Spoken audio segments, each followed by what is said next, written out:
Hello, my name is Aaron Cavanagh and I'm the founder and editor-in-chief of Post-Burnout.com. Post-Burnout.com is a culture website dedicated to venerating burnt-out artists the world over. This is our website's podcast where we publish full-length recordings of our interviews, which are sometimes the unedited versions of our site's articles and at other times are exclusives. If you're a returning listener, thank you for coming back, and if this is your first time listening, thank you for checking us out. We hope you enjoy and consider subscribing, giving the episodes a thumbs up if you're on YouTube, or giving it a rating if you're anywhere else. It really helps us out. Thank you. Alright, in this edition of PostBurnout.com interviews Georgia O'Toole and Willow Leavey of the Irish indie folk project Porge to discuss their recently released debut single Pretty Problem, Georgia's background as a musician, meeting Willow at BIMM and how this has expanded their music, the meaning behind the name Porge, and much more. I also want to mention that at one point in the interview I tried to bring up a rider, as in the rider that a promoter provides for an artist. I couldn't think of the term, but there it is. Enjoy.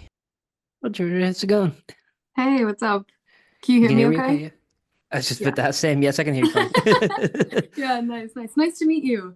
Very nice to meet you too. I guess we'll just jump into it if that's okay. Yeah, cool.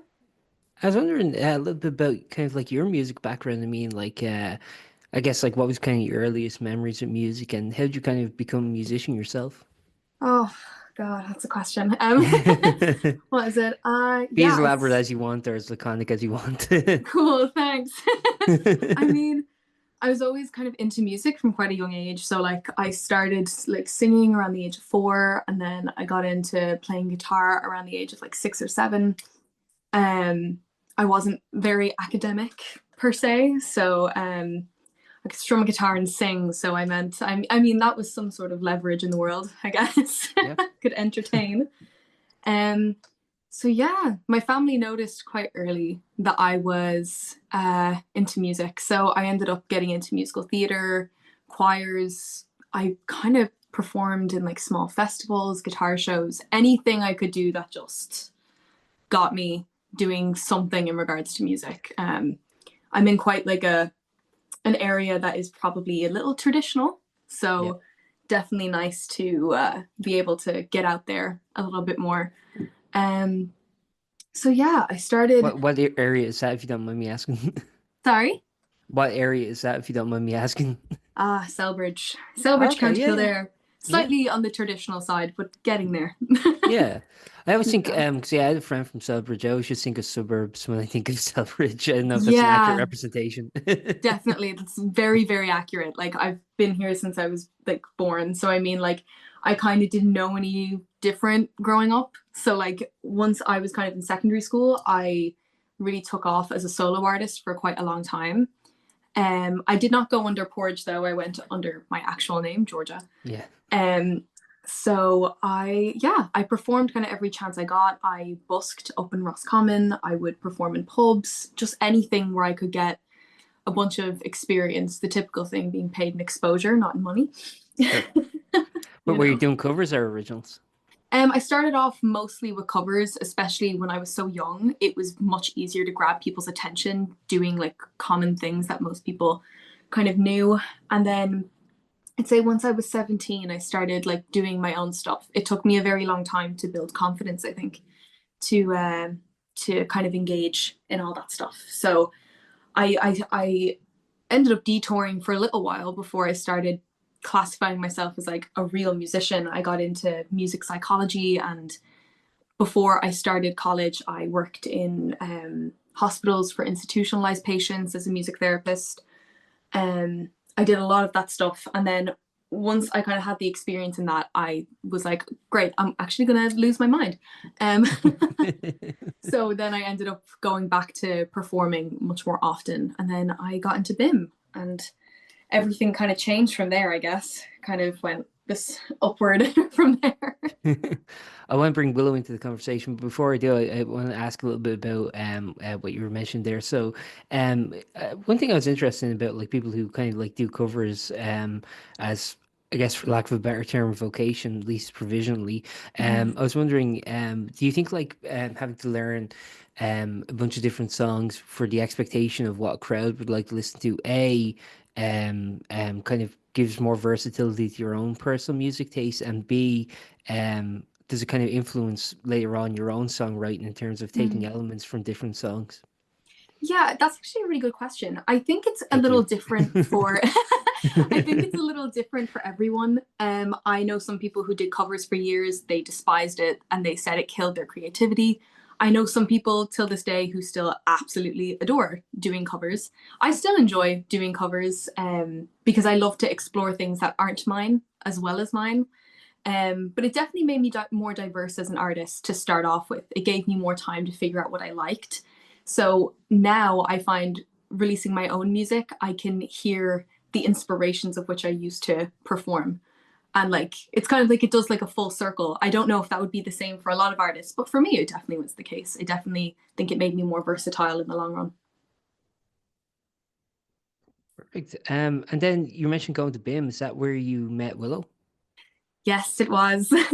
Yeah. Hi, hello. Good morning. Who's that I hear? By the way, Willow's had a critique of my podcast, which I'm taking on board, where she feels that they kind of go off topic a little bit and they tend to be a little surreal or something. So I'm gonna make this a very ordinary, regular episode just for Willow's sake and for Georgia's sake too. I want to endear myself to new people in a more accommodating way. So Nice. I've taken Okay. your criticism on board. That said, I do have a bit of just before we proceed with the interview. I do have a bit of housekeeping to do, and that is, I was listening to Who Art Thou last night, and Oh yeah. Shallow were the special guests, and apparently I am the subject of Shallow's latest song, Betrayal. But I do I actually want to thank you for showing me out on that show too. I Willow's loyal as fuck. If you're friends with Willow, she will fucking plug your shit everywhere. So Literally, yeah. great person to be friends with. She's a In your corner. marketer, she's a promoter. I do not remember saying betrayal is about you, but I fully believe it. Yeah, that makes total sense. I would say that shit. I fully don't remember that. Yeah, I was But listening to yeah. that interview. I was like, yeah, this is how it should have been done, I guess. But no, yeah, and yeah, I will plug my friend's shit. Um, when Pretty No, Problem no came out, cursing on the podcast, please. This is very. I'm trying to make it G-rated, but go fuck Oh okay. yourself. yeah. Oh Um, no. Now we're at least a 15 rating. Let's see if we can get to 18 by the end. No, don't. Let's don't not worry, test the waters. I'll, I'll get there. Um, yeah, when Pretty No, Problem because came out, actually it's true when you do when you're uploading podcasts, you have to put explicit or clean. It's kind of like doing lyrics, and Yeah. sometimes I'm like, well, is shit okay? Is that explicit? I don't yeah, know. it is. I'm like, I have no idea. It's like, is cunt a bad word? Um, but yeah, when Pretty Problem came out, I was just like, I'm gonna market this shit. So I'm yeah, keeping tally, by the way. That's three now. this is just how I am. No, don't So censor yourself. We'll do that for you. thank you. So I texted Georgia like, trying to get, I can try to get us on a podcast. Uh, Yeah. I considered Who Art Thou as well, because I think he probably would have said yes, but I was like, Who Art Thou is much more specific, like a metal podcast. Hmm. I think Shallow is probably like the least heavy artist that has been on Who Art Thou. No, I actually do listen. I don't know Barrow personally, but I do listen to his show. I think he has a bit more versatility. I don't know, but it is primarily metal. I can see Yeah. it. So I was like, if I message Bar and be like, hey, I wanna come on this podcast with like, they heard like a singer-songwriter song. I pluck at a thick string though. Uh, She He's like, I plugged didn't it. know acoustic music existed. That's cool. Oh. yeah, He yeah, just never heard it before. It's like, what? yeah, Where do they plug in? Where's the part where they scream? Yeah. it turns out he hates metal, but it was just all he had to listen to. He listens to one acoustic song, he's like, this is so much better. He's like, then the episode after, he's like talking to a guest, like, do you know, like, there's music without double bass? And you're like, what? It's like, dude, I'm not fucking with you, I swear. And it's just like, he's just, I shouldn't be slagging him out. That's why I don't have any friends in the thing. What would you if you went to Yeah. message Barra about doing Porge and then you realize he just like blocked you and everything after the shallow interview? I You're would just like, message "Hey, why's all your social media accounts gone?" I would message Vinny and tell him to do it. That man cannot escape me. Neither can you. Okay. Oh Ah. my God, it's terrifying. It's funny the interpretation that Georgia was like, "That's terrifying." I'm like, "That's endearing." And I shouldn't be scared after so many years, but I still am. Yeah. Yeah. I'm always just like check my back to see if Willow's behind me. Like, And I Popping am. out. for those who auditory podcast, I did the Frankenstein hands. Nice. And I always am, but you never find me. Okay, now we're getting derailed. So let's back to normalcy, which will carry the rest of this interview. How you's met? Oh. It was in first year. Mhm. But Basically to we had Georgia, it a was third year. I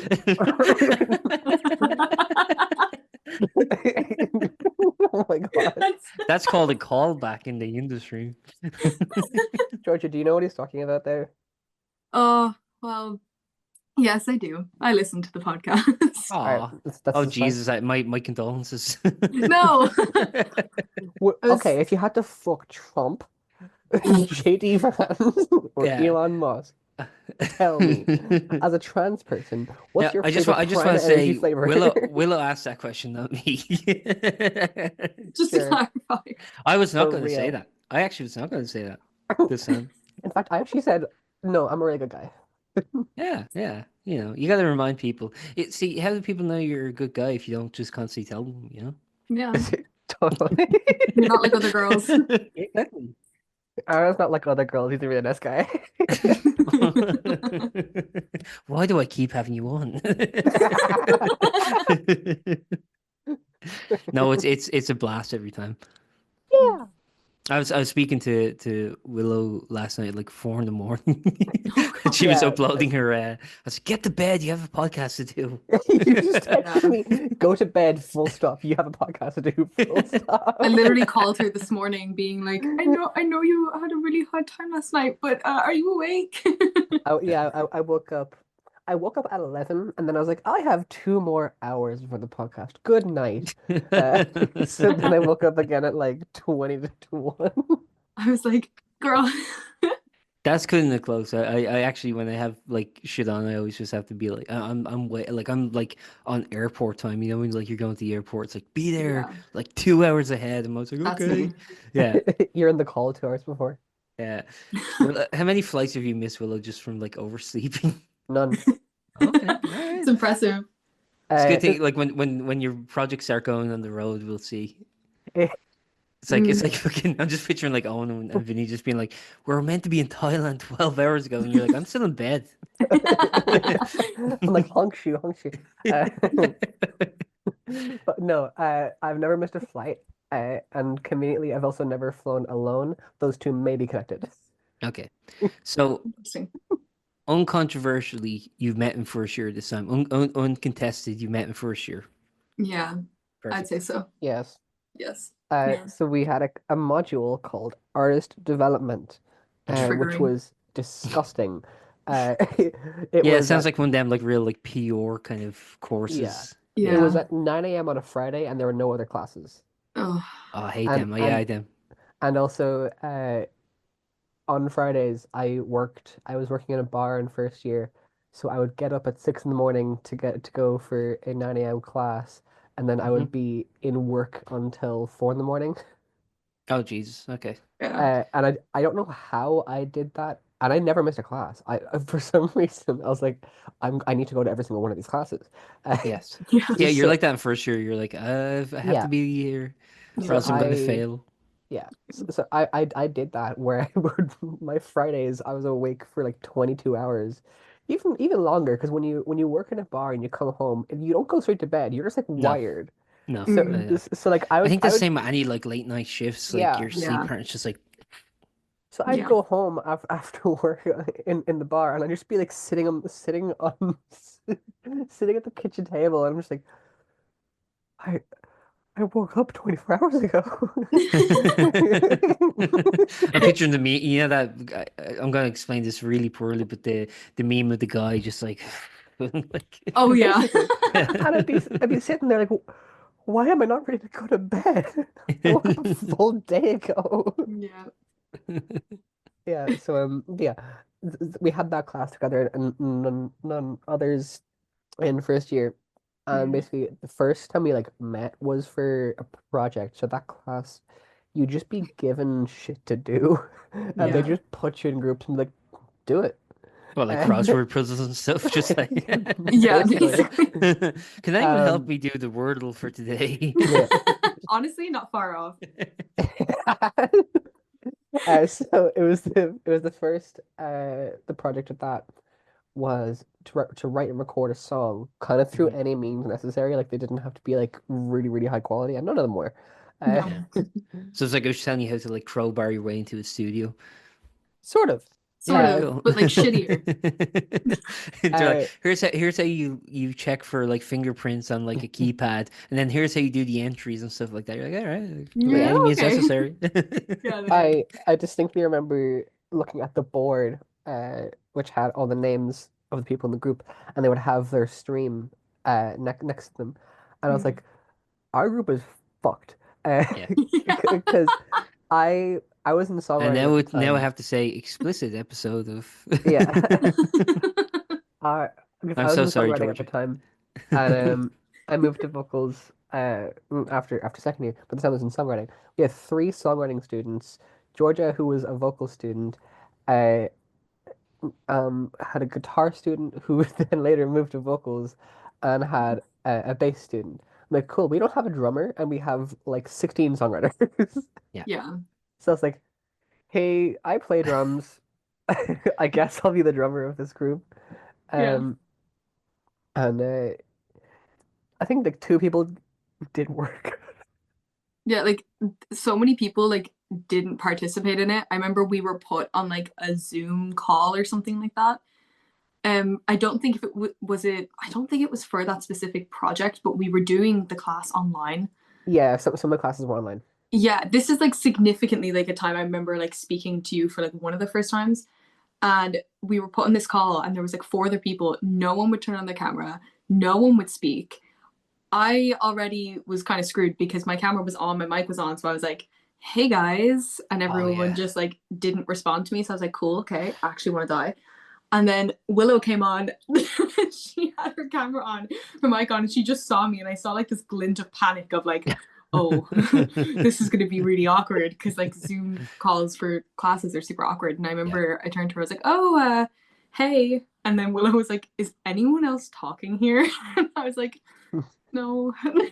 You're giving me horror flashbacks. I was in college when the pandemic happened, and I remember those remote. I think for us it was we used Blackboard Collaborate, which is basically just Microsoft Teams but different.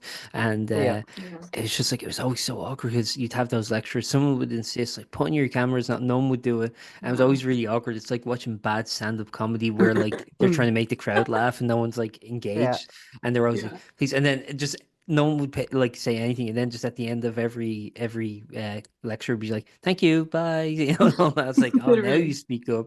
Yeah. Yeah. The I Yeah. best people remember. would use the raise the hand thing. You know that feature. Yeah. Yeah.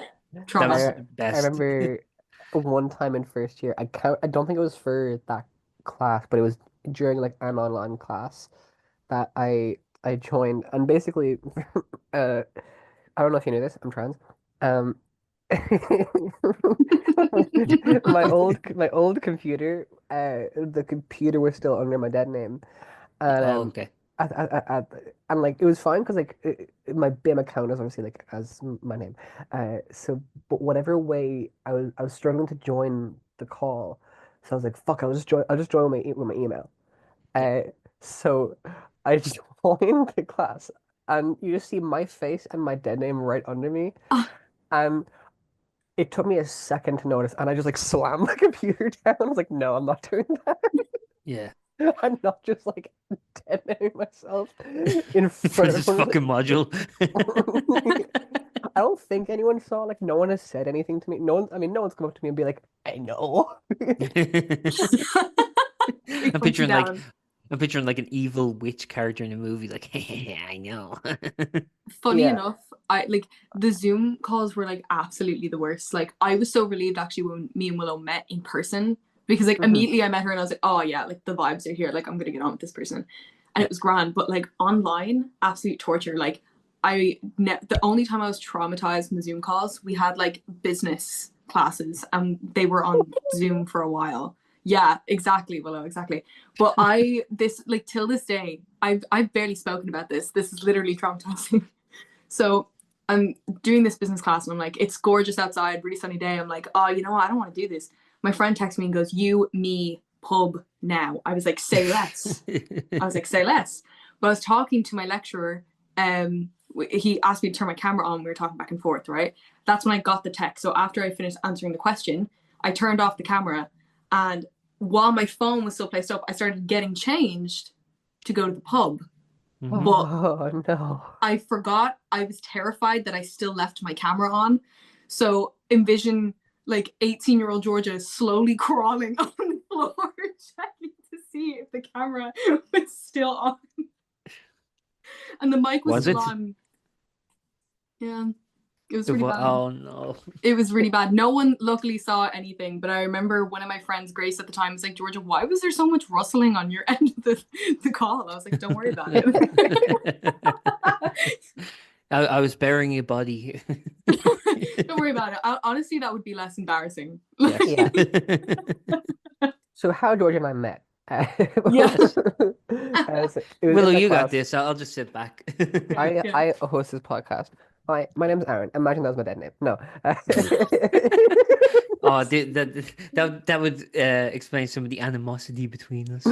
Oh yeah.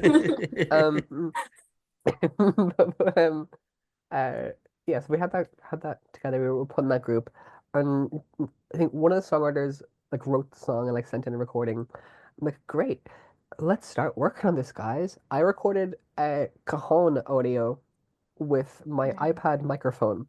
Yeah. When I Yeah, to tell be you, fair, Apple does have good microphones, like very good for noise compression and stuff. Yeah. Did the job at the time. not this one. Okay. Picture just an iPad a foot away from a cajon being hit. And all you're hearing is like sing, sing. I just recorded that. I was like, musician, professional. Stonks. I'm just picturing the stonks guy, like musician. But in preparation for that, George and I would go on like FaceTime calls, and we would try to do it with like the group. We had like a group chat, and we'd like do the call on the face on like the group chat. No one else would join. No. And this is when we quickly learned something about ourselves, me and Georgia. We're like, we are very bad at staying on topic. Yeah. So we were like, let's call You're to in the talk. perfect place. Yeah, Right. exactly. So I was like, let's call to talk about the song and how we're going to go about writing it and recording it. Um, and we were like, yeah, cool. So we went on call. I think like 2 hours later, we were like, oh yeah, the song. Yeah. We're like, oh wait, we need to do that. Because I think I wrote harmonies for the song at the time. Yes. The person who was writing it, I sent it to them and I was like, you like? And she was like, sure. And I was like, well, I'm a vocalist now, guys. Yeah. Yeah, but we would go on call and we'd be like, write the song, and then we'll all be like, I hate my fucking job. Be like, oh my god, same. So yeah, it would take us so long to like get anything done, but it got done. Yeah. And Yeah. then it always gets done, doesn't it? It always just like as late as you leave it, like when there's a necessity there, it gets done always, I think. Yeah. yeah. Yeah, I think we were in one more project together for like a podcast, was it? Oh my gosh, yeah, we had to create a podcast, We're and coming for I you, had to be the host Aaron. of it. No, that's fine. I mean, you do not have much competition here, so I would be on your podcast, Willow, and Thank you. then I'd be the one giving you shit for once in life. Yeah, You you always said give me shit. actually you said in our last interview that you're starting a YouTube channel. I want in. I want to be a guest on whatever you do. Yeah, I would watch that. Yeah, I want to just like I'll just Fucking pop in. chaos. I'll do whatever. I'll do a segment, or I'll do like, here's the weather, or whatever you want. I don't know what your show is. We do a cutaway gag. Yeah. I I imagine it's gonna be like surreal Adult Swim comedy. That's what you're gonna for be. sure. Um, I I'll have you on the YouTube channel. Yeah, perfect. That's how I make my name. Like just going on that. Can I plug my show on your YouTube channel, or No, is that just forbidden? No. Can I I will. plug I other will. people's show? No, I'll beep it out. Okay, you. God damn it! I give you all this airtime to plug whatever the fuck you want, and then it's not reciprocated at all. It's kind of the anti-Trump in a way. It's non-reciprocal. Mhm. And I'm anti-Trump, unlike you. Ayo. Well, at least I can say, in all honesty, I never voted for him, and you know that's true. That's great. You know that's true. You, I don't know that's true. You could have written his name down. Like, I like him. just care of the U.S. electorate. Just like put it in the post office with like an Irish stamp on it. Like, I was picturing more like in Irish elections, you just like like oh, scribble out all the okay, kind of names. Write down Donald Trump. but for some reason I still put him as like number 10. I go to all the effort to invalidate my thing. Like number 10, Donald Trump. I don't like him that much. Yeah. Like, I like him, but like, he's okay. Yeah. Listen, I don't think he should be Taoiseach, but there's something to him. But yeah, we I'm did not make pro-Trump, by the way. Just want to get that on the record. Thank you. just to clarify. Just to clarify. But yeah, we I like started this, Bernie. we started this like little podcast for like a project, and I remember interviewing two other people, and I interviewed Willow, and I think we spent the entire time just trying not to make a joke out of it because lecturers would actually have to listen to it. Oh no. It was honestly low-key kind of traumatizing, but in a funny way. I remember after that, not long after that, like we started talking through that class, I ended up asking Willow to be my bassist for a performance assessment. Incorrect. What? No. No. Dispute. Oh wait, no. Wait. I will tell the correct story. You Yeah, dumb hold on. bitch. Oh. No, fuck you. Oh. So I'm just gonna say now. I've never called you that, by the way. Sorry, go on, Will. Oh, he's just a really nice guy. I don't insult people. Yeah, Willow. Goddamn. That's the barrier for being nice. Don't just randomly call people a bitch. Yeah, it is. So basically, Georgia had her first like performance assessment, which Yeah. would have been like a little after Christmas, Yeah. or maybe a little So around Stevens that. to say. Oh. Immediate after. It Shut took up. me way too long to catch on what was said. I caught on immediately and I was just like, that's fuck you. Oh God. You enjoy that way too much. Yeah. It's little moments. Got it. It's little things in life. Little things. So it was a little after Christmas, I think. And I was like, I'm sure this is gonna be good. I'd never like seen Georgia like perform, and she did a sailing shoes. I can't remember the artist. I think it was like Joey Landreth or something like that. Year one. She did sailing shoes, and it had a completely different band. And I was like, Yeah. that's really sick. She's really good. I want to play bass for her because I was in that point where I was like, I'm now like confident enough in my bass playing that I can play Mhm. at Yeah. all. So I was like, I think you got off stage, and within 5 minutes, I told you like you're firing your old bassist. Oh my God, yeah. I remember that. I remember I hugged you. I was like, oh yeah, this is so good. Yeah, good job. And then like I think we were walking somewhere. I was like, by the way, I'm your bass player now. Oh my I was God, like, yeah. It's Willow's means into the music industry is just to get everyone else sacked. Basically, she kind of like adopted me. Like I think where I mixed up is I remember asking Willow's opinion about one of my band members at the time. And I was like, oh, I don't know if it's working and yada da da. And Willow was like, no, it's not working. And I was like, yeah, you're right. So I thought that's what I remember. I do remember after the performance going up to you and you were like, yeah, no, like I'm your bassist now. And I was kind of like, oh, okay. And I remember texting my other bassist at the time who was in his final year, and I was like, hey, Willow has kind of been like doing a lot of bass for me, and I know you've been kind of busy with with your final year. And he was like, Georgia, are you kicking me out? And I was like, well, when you put it like that, you make it sound really bad. He was like, Over text too. Oof, I know, what can I say? No, but in I text fairness, him at the same time. I'm like, yes, she is. Fuck you. Hashtag cooked. though, I've seen him around, and I will say he's a fucking awesome bassist. Like he's Oh, yeah, so he's great. good. He's really Oh, so what over. you're saying is you regret your decision. Okay. Yeah, kind of. I got it. No, but like shout out to Oshin. He was super cool. I love that guy. He was really, really Yeah. cool. And he was so played bass for chill. some of my classes in first year when I was in songwriting. He played bass in the house band. He was very good. Yeah, he was super, super chill. Like lovely, lovely guy. And he helped out everyone, you know what I mean? Like I don't think I was the only person he helped out. He was just super chill with everyone. Like great guy, you know? Actually, when it came to doing the project together, I mean, what did you find was kind of like the musical overlap? Because I mean, obviously, I think people who are familiar with like Willow's other projects, I mean, like this is like a huge departure from that sound. So, was there kind Yeah. of like stuff that you were both listening to that you kind of like related to, or were you both kind of coming at it from different elements? But we both listened to his metal. Oh, really? Yeah. Yeah. In 4 years, I don't think we've actually talked about like an acoustic. Like I don't think we've talked about an artist we both like in the style of Porge. Yeah. Uh, kind of. I mean, like I've talked about like Cave Town and like Phoebe Bridgers and stuff, Yeah. which I Yeah. really like. And you've not been like, no, I hate them.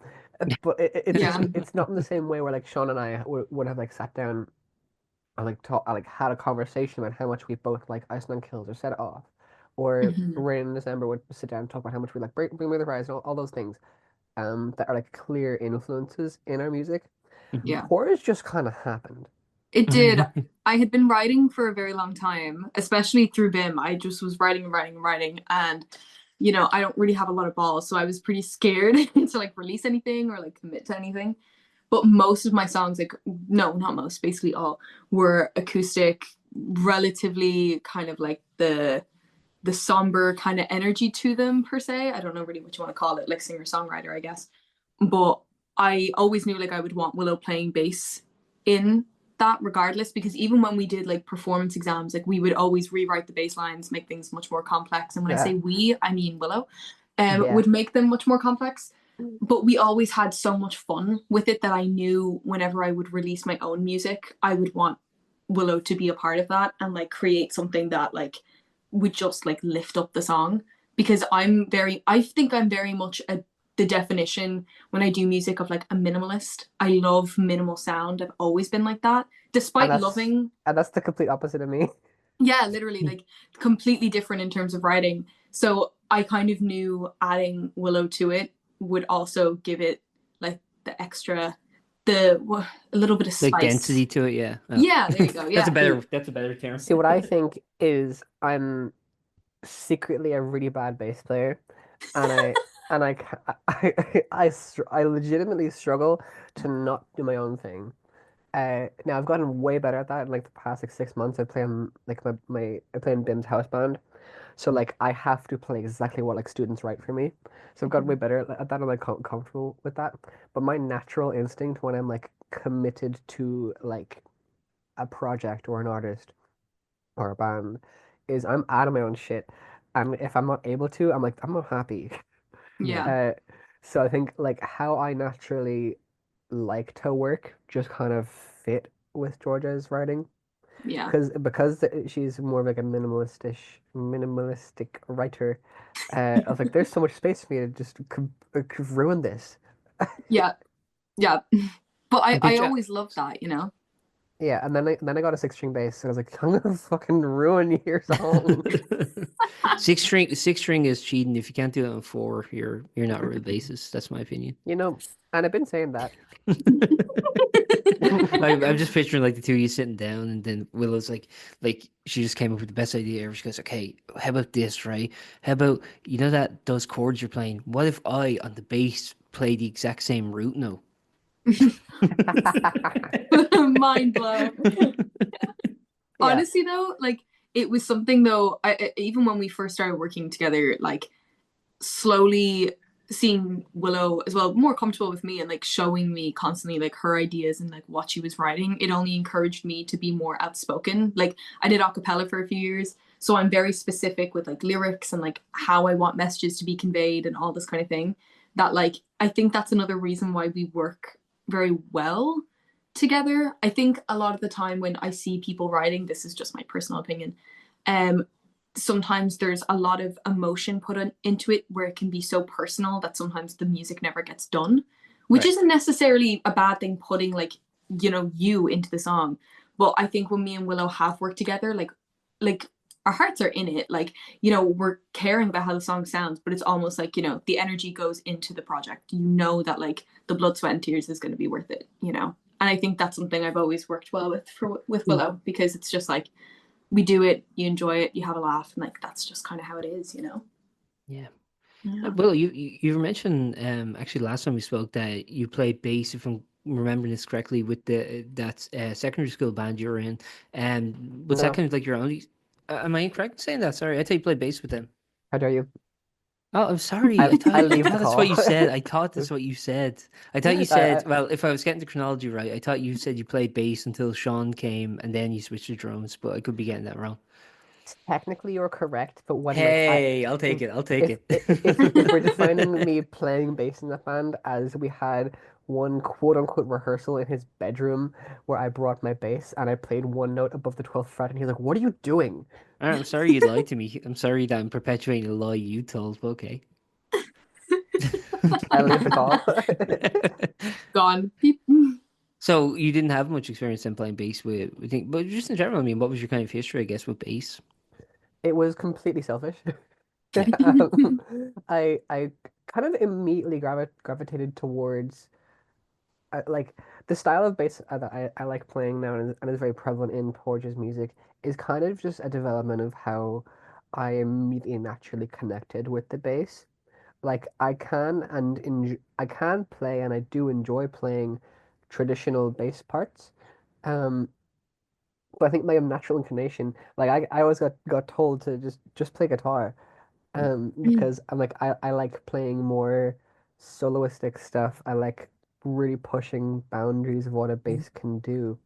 Um, I have a really strong hyperfixation on like extended techniques on bass that when I started playing bass when I was like 15, and I became so aggressively autistically obsessed with it Mhm. uh, that my my days for about 3 years of my teenage life, and I'm not exaggerating, when I would go to school, I would come home, do like one thing of homework, and I would play bass for about 4 hours, and then I'd go to bed. Yeah. And look at you now. Look where that got you. Yeah, and like I think just me spending stupid amounts of time with bass, sort of like it's gonna sound really cheesy, but I'm like, my bass is a part of me, and I don't think it will ever not be a part of me. I think I have a really like special connection with bass playing, and I think when yeah, I tried to play in a couple of things, but I was always way more experienced with drums, and a little a little more like an actual drummer than I was an actual bassist in that way. Mhm. Yeah. So people would be like, "You're playing drums for me." I'm like, okay. Um, Yeah. and it wasn't really until college where there's like less than half a dozen bassists in a year ever. Yeah, literally. Uh, so people would always be asking like, "I need a bass player," and I'm a slut for playing bass. Yeah. If you couldn't gather that, so I'd just be like, "Yeah," to like everyone. And like Jordan wasn't the first person I played bass for. That was a friend Robin, who is releasing her debut single soon. I can't remember the date. I've Give heard, a 25th, shout out. Give a shout out to Robin. Give all the details. yeah, 25th of April. 25th of April. Her song, One of These Days, is coming out. I've heard it many times live. It is legitimately such a fucking good song. I'm I'm so so Knowing excited. excited. how knowing how backlogged I get with these interviews, this probably won't be until like July anyway. So I've been listening to it, and but yeah, I remember I played bass for her. I a little story just for like Robin, which I find really funny, is she texted our like BIM group chat. There's a group chat set up for like the year, uh, in first year, and she texted in like, "Hey, I need a bass player. I'm doing Love in the Brain by Rihanna." Oh, I I love that song. I texted her being like, "I might be able to do it. Let me get back to you." And I was like, I'm just gonna learn the song, and then I'll get back to you. Realistically, had it happened now, I would just be like, yeah. yeah, Uh, I Yeah. think I was just a little unsure of like, I don't know how hard this song is gonna be. I don't know this song. It's so easy. But I was like, hey, I'm gonna try to learn the song, and I'll get back to you about if I can play. And she's like, cool, great, that's great. I went imagine and you're like, sorry, there's actually a problem. I never learned how to play open E. yeah, yeah. I fully learned the It's my song start one. to It's my finish. one folly. Yeah, I fully learned the song start to finish, and then I was just like, I'm playing bass for her, but I never told her. Uh, so I Yeah. told Sean, who was in classes with her, I was like, yeah, like your classmate Robin, I'm playing bass for her. So he mentioned it to her, just kind of passing, like, oh, I heard Willow's playing bass for you, and she's like, huh? And so I get a text from Robin, be like, are you playing bass for me? I was like, oh yeah. I am. Is there someone you need to fire first? Thankfully, no. Uh, but yes, I did that, and honestly, how I played bass in Robin's first thing, it's very like how I play bass now. Yeah, it It is. was way more like it was way less controlled, um, Mm. and I think way worse. But it was like fundamentally like how I'm kind of approaching it is very similarly. Um, yeah, and and then this bitch came along. Yeah. I was like, I disapprove. I disapprove. Sorry. I know, I was full on. I was so happy though when we continued like to keep working together, and even when Pretty Problem was being written, I remember I was talking to my producer, um, Yazin, and I said to him, I was like, he was like, okay, so like instrumentally, what do you want? And I was like, okay, guitar, strings, motherfucking bass. He was like, wait, what? And he was like, oh, sometimes like, do you want like an extra guitar line? I was like, no. Yeah. And we sat in his like homemade studio, and I was like, I think I showed him like a little recording of like what Willow had been coming up with, and he was like, oh goddamn, and he loved it. But sometimes when you hear things separately, you need to like hear it together. And I remember the first time, I think we were in BIM, and Willow, you played a little bit with it, and I remember we left, and we were sitting in the car, and he was like, god damn it, it really slaps. And I was like, I know. Like I was so I excited. can be a music nerd and explain why you would have needed the two to be heard together. That's because Mhm. in the main riff, I'm doing polyrhythms. So in Um, isolation, they would feel very disconnected. Yeah, but I was so happy. The first time when we actually layered the bass over the guitar, we had everything recorded. I was like so excited. I think like I've always like enjoyed like the songs relatively that I've written, but it was like really like the first time when I heard something come a little bit more to life and how I envisioned it in my head. That was just like a crazy experience. I know some people talk about when the songs release and they're like, "Oh, holy shit, like my song's out there." I did have that moment with the song, but the main one I will always like never forget that feeling of hearing the guitar and the bass like over each other and being like, oh my god, this is like exactly what I wanted. You know, Yeah. that was crazy. When when it comes to the songwriting process, I mean, what I would assume, and correct me if I'm wrong in saying this, it starts for you, George, kind of like writing the song you want to craft, and then bring it to Willow, and Willow kind of adds her parts to it. Is that kind of correct, or is it more Yeah, collaborative than that from the inception? So I would far, say yeah. my turn. Fuck you. Oh Um, damn, I did this with Sean as well. I know you did. So far, it's been very accurate to what you described. I think we were talking about the future of Porge. Give me 1 second. I need to clear my throat. I'm gonna mute my. Well, if only Georgia had talked, she wouldn't have had to clear her I'm throat, back. but go on. Oh! I will leave. Um, but yeah. So we were talking about like the future of Porge, and like it's way more. I think it's gonna be way more collaborative. Yeah. Um, and have more songs start with me. We have like three, Yeah. kind of to work on. Funnily enough, that all came from my theory composition Yeah. assessment.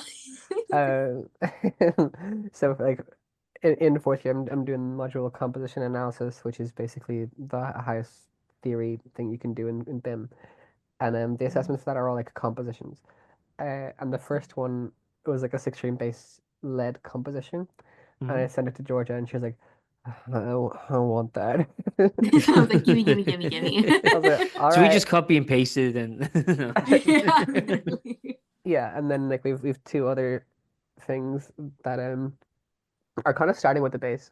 Um, Yeah, definitely. and I think it can be difficult to start writing a song on a bass, but I think this style of bass playing I do makes it a little easier because I'm sort of Definitely.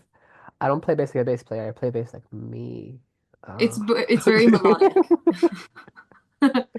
Like it's definitely very melodic. I definitely think for Pretty Problem it was a case where, guitar lyrics was done, brought it to Willow and I was like, hey yo, like give bass for that. But definitely in the future I do see it, like as Willow said, like starting with a lot of the melodies that you've written.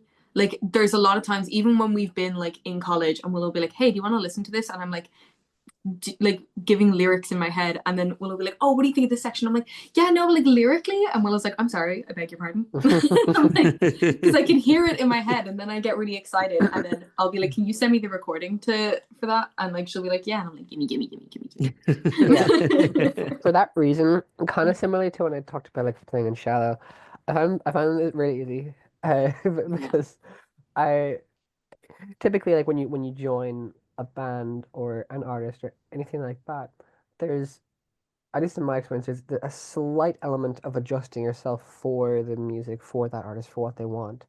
Mhm. Um, yeah, like this happens a lot in like say like Raining December, where I'm very myself in that band, but there's also a lot of Vinny saying like, "Hey, I want this," and then I take that idea and make it my own.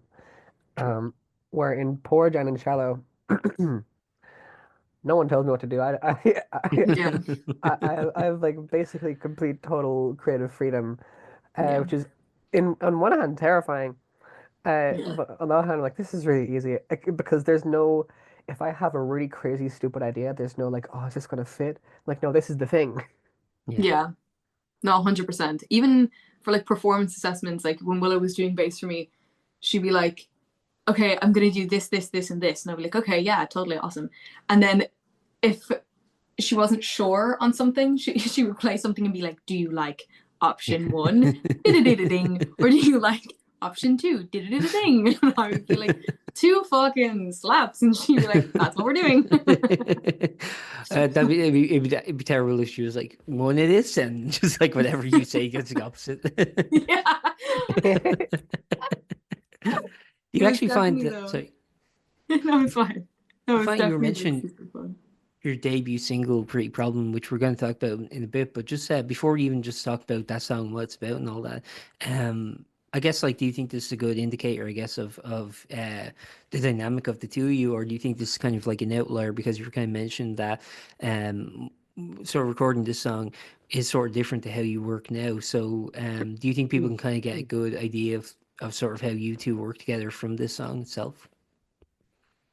I I mean, think yeah, so. I think so to some extent. I feel like it's kind of like, at least how I see Pretty Problem, it's like that classic debut where it's like, ah, oh, artist, music, did song, and What? like like when you see like a thing of like, oh, this, I just want to say I knew what you meant. I'm sorry. thank I you. guess I'm just smarter than Willow.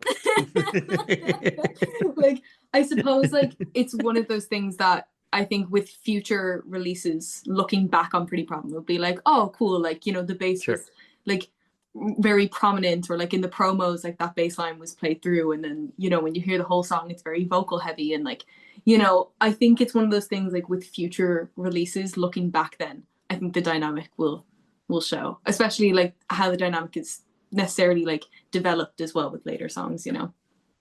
Yeah. I think. Do you have anything to add, Will, before I move on to the next question? I'm trying to be structured and trying to be disciplined here. I don't think I've Tangent succeeded, time. but I'm trying. It's time for a tangent. No. I So I was in think Burger King last week. No.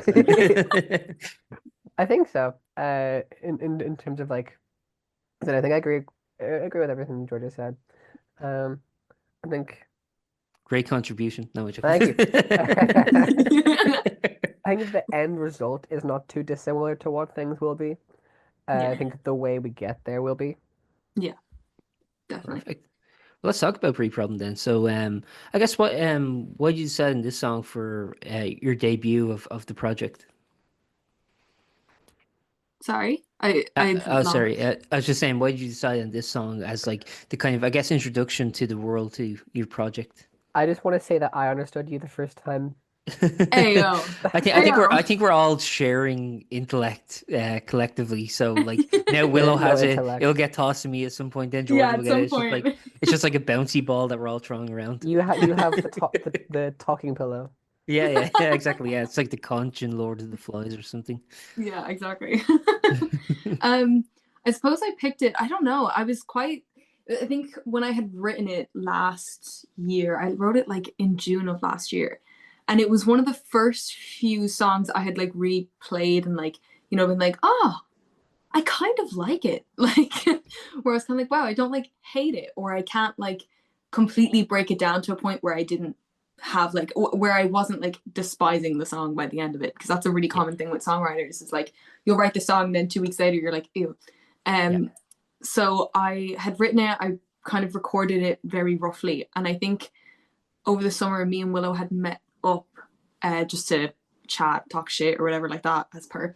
And It's like, oh, we should. Oh, yeah, we also have a song. yeah, I showed her the recording. I think we were literally walking through town, and I was like holding the phone up to her ear. I was like, "Listen, listen," and Just blaring I it on public transport. literally, You. literally. So Just in hopes someone will like Shazam it. literally, basically, and Willow seemed to like it, and that was kind of like another green light for me because I was like, "Oh, nice! Like my bassist likes it, I like it." I was lying. Oh, oh well, it's too late now, isn't it? I The just take the second song down. the second you said, and we'll listen to it like it, I was like, say it. No, don't say it. Say it. Don't say it. But yeah, Say it, so one. I ended up kind of deciding anyways in the end of it all, like after I knew Willow liked it, I was happy with it. I think lyrically as well, it meant so much to me that I was kind of like, here, like something has to be done with it, Mhm. And then yeah, I was kind of like, might as well be the first release. So yeah. How many songs do you have kind of like backlogged, I guess, that could have potentially been the debut, or was it kind of like, is it kind of like every time you have like a new song, that's the primary focus, or is it kind of like, no, we have a bunch of stuff we're sitting on, it's just kind of like parsing through it and kind of deciding this would be good to go first, this would be good to go second, etc., etc. I mean, as Willow said earlier, we definitely had like already like 3 songs technically on the back burner that we can work with. I Those know aren't written though. they're not Um, written. one of them kind of is because it's like a finished composition for my exam, but obviously to adapt it Yeah. for being a Porge song. We do have like 4 Yeah. approximately like songs that we've worked on before. Like, I think we worked on it in like second year Yeah. and third year. I only remember what I did for Fine. I Mm, think that's the name of the song. They're yeah, all you're I kind right. of forget all of them. Just than we did last year. Uh, because I'm traumatized from that exam. Um, Exhausting. but yeah, like we have others. I think I was I remember when we worked on like I think like paper, Oh, yeah. and the other song we did in second year. There was another, but it's not in my head. We worked on 2 of your songs in second year for your exam, and I Yeah. had just gotten the sixth string Yeah. bass, and I was very bad at it. And You weren't. Oh my gosh. six string bass is a very it's a big jump from four. It's a very Mm. different instrument, especially with You know how what I they call a six-string bass, a guitar.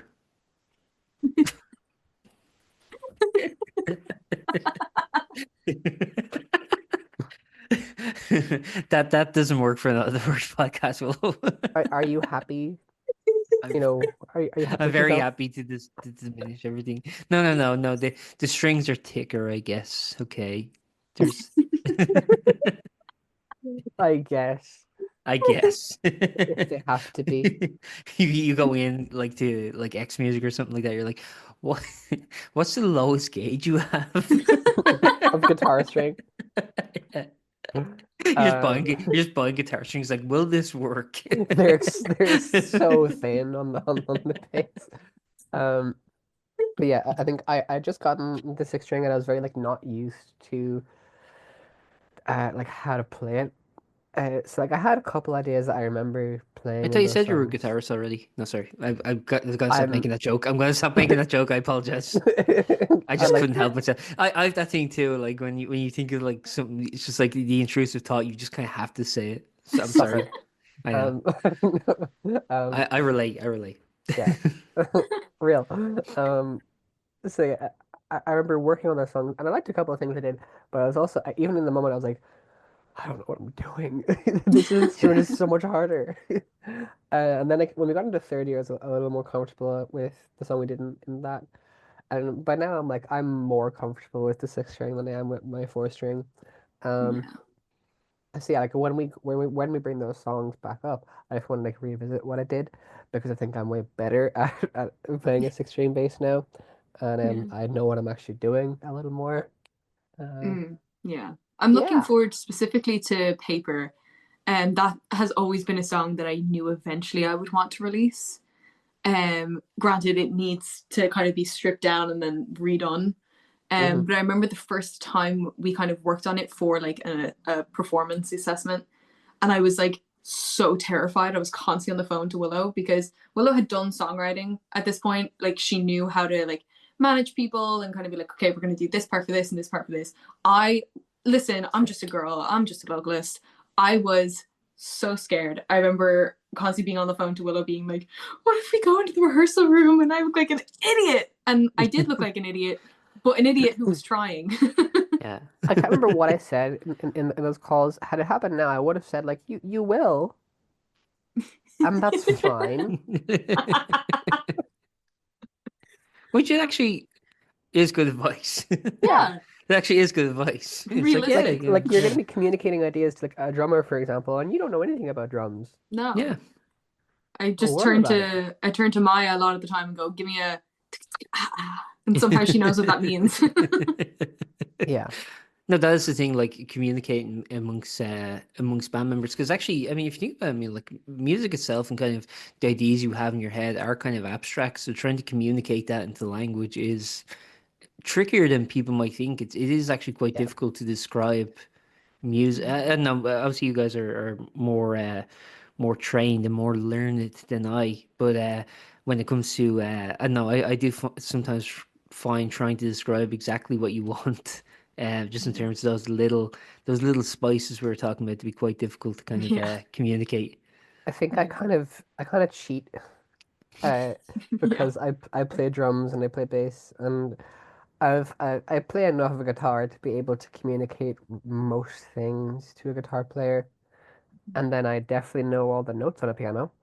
Hmm. Um, so like I think in my experience, I've had a way easier time communicating my ideas because I can demonstrate them most of the time. I'm just picturing you coming in with like a three-piece suit, go, listen up, this is what with like shades on, just like this is what they want. Like Yeah, you're the Terror of Babel for music. yeah, Yeah.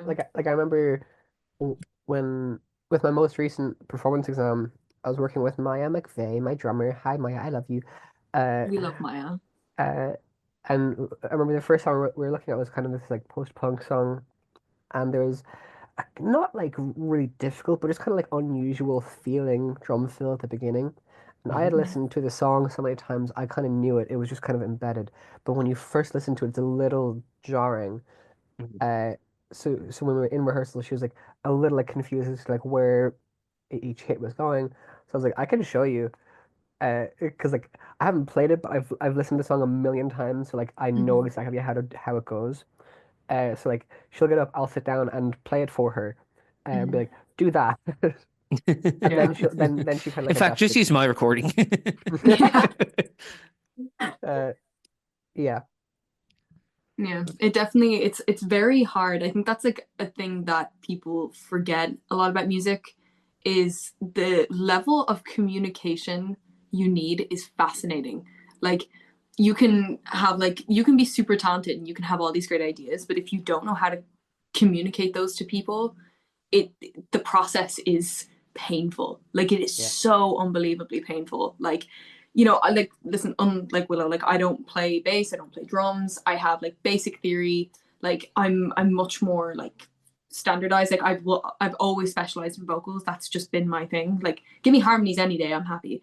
But like when at least for me, the best way for me to communicate was using like reference tracks or just sitting in with the band and being kind of like, okay, play this, and I think I like this, and then because they're all so talented, like they just put it together and make it better than how I can imagine it. But like, it's one of those things. Trying to communicate like and convey what you want to hear is so difficult. Even for Pretty Problem, I didn't find it difficult to convey what I wanted, especially with Willow, because I kind of knew like I always give Willow very creative liberty, like as Willow said, like You also didn't. well, You just Ooh. didn't tell me what to do. yeah, Fight. No, I'm joking. fight. Jerry. Because like usually there will be like one or two things where I'm like, hey, is this part right? Am I catching this correctly? Yeah, I yeah. don't think that even happened. No, I was just like, well, there you go, because I wanted to see what you would make because I trusted you and I knew it would sound fabulous either way. So I was just like so excited about it, and like that's the thing. But like you have to kind of try and find your people. Like you know the term when someone says, "Oh, you know, you kind of have to build your village." I kind of see that the same with music when you're writing and you're releasing. You kind of have to find your people that just get you and like understand your overall goals, because I can guarantee with like Pretty Problem, like the song is nearly like 6 minutes long. It was a process to break everything down and how I wanted it to be like dynamically. If I hadn't have found my people who understood that that's what I wanted, the song simply would just not exist. It wouldn't be out. Yeah. You know what I mean? Like it makes such a difference to find the people that actually get your vision, you know, while also like putting in their own creative skills and input to it. It makes such a difference, you know. I'll die on that hill any day, you know. Like One I'm thing, just bouncing off that. A thought I had related to playing bass in Porge is, do either of you know the bass player Charles Bertou? oh yeah. I Uh, recognize the name. you probably recognize it like him to see him or hear him. He's a bass player on YouTube. Uh, Oh, is technical he with the ginger guy or? yes. Yes, yeah, I know him. Yeah. He's a technical wizard. I remember seeing a clip of him playing on like Rick Beato's YouTube channel Yes. and him demonstrating something like absolutely insane. And Rick's just like, so like, when are you ever going to use that? Um, and I feel like I've kind of received similar like comments from from people. Oh, dude, I Uh, love all those like sick fucking like YouTubers who are just doing like some really interesting shit. I'm like, you guys just fucking start a band, like rather than just like, Literally. yeah, just like showing it off on like YouTube and stuff. I like those videos, but it's like, yeah. you kind of you gotta do something with them, man. Yeah, And definitely. my my point to that is Forge. Forge is where you use that shit. Are you like emailing Rick Bro? Just like, hey, can we come on? Start playing artificial harmonics. Just go fuck yourself, Rick. Check this shit Start out. online beef. You're like talking to Rick. He's like, Willow, you did something really interesting. I've never heard any other bass player do. You take the chords from the guitar and then play the root note on the bass. Tell me about that. I don't know why that's my joke. I apologize. I just think it's such a funny that and open knee is just the two funny things of bass. It's like with drums. You know, I think the funniest thing any drummer can do. I said this before is listen really intently to the other members, what they want, like even like something like Porge with like the kind of glassy, kind of delicate, folky music, just kind of like listen and kind of try and really pay attention to what they want, and then just do the same 4x4 DB all the time. It's the funniest. It never gets old. We've definitely met drummers like that. Yep. AC/DC's drummer. It's just like, I'm the best drummer on the fucking planet. Yeah, I will say AC/DC's bassist, I think, is underrated. I was listening to It's Let There good. Be Rock. I'm like, that fucking, and it's very simple. It's like, it literally is kind of the thing I'm joking about a little bit, but like, it works. I don't know, it's The really classic good. thing, one of the classic bass lines for AC/DC is in Back in Black. Yeah. The chords Mhm. are like E, uh, D, A, I think. Uh, Jesus, that's hard. I know. But Sorry, on sorry. D comes after A. Okay. Okay. But what Cliff Williams, their bass player, does on the A chord, he plays a C sharp, which is the third. So Mhm. he's basically playing like he turns it into a chord, even though the guitarist is just playing a power chord. He Right. turns it into a major chord with that. Yeah, Malcolm Young, their rhythm guitar is also very underrated. I think their rhythm section is quite underrated because everyone just sings to the vocals and lead. But it's like, Yeah. I think if you could strip that, if you could just get like a studio track with just the rhythm section, I think it'd be quite an interesting feat. And again, in simplicity, kind of punk rock simplicity. You know what I mean? I like that kind of shit. You If know, Yeah. punk was three old guys. from Australia. Yeah.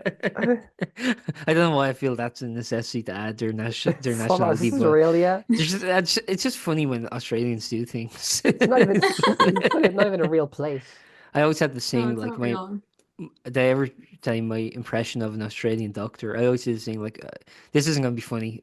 I'll say preemptively, but it's just the idea of a doctor kind of giving uh like mundane medical advice with the accent. I just think it's funny. So it's like, you have cancer and it's inoperable. And I just think that's like, I don't know why. I'm like, if I was suffering from a terminal illness, to have an Australian doctor deliver that information to me would be like a slap in the face. It'd be like insult on top of injury. And I apologize to any Australians. I love the accent, but it's Or just. like if like someone with a really thick Russian accent gave you the good news. Yeah.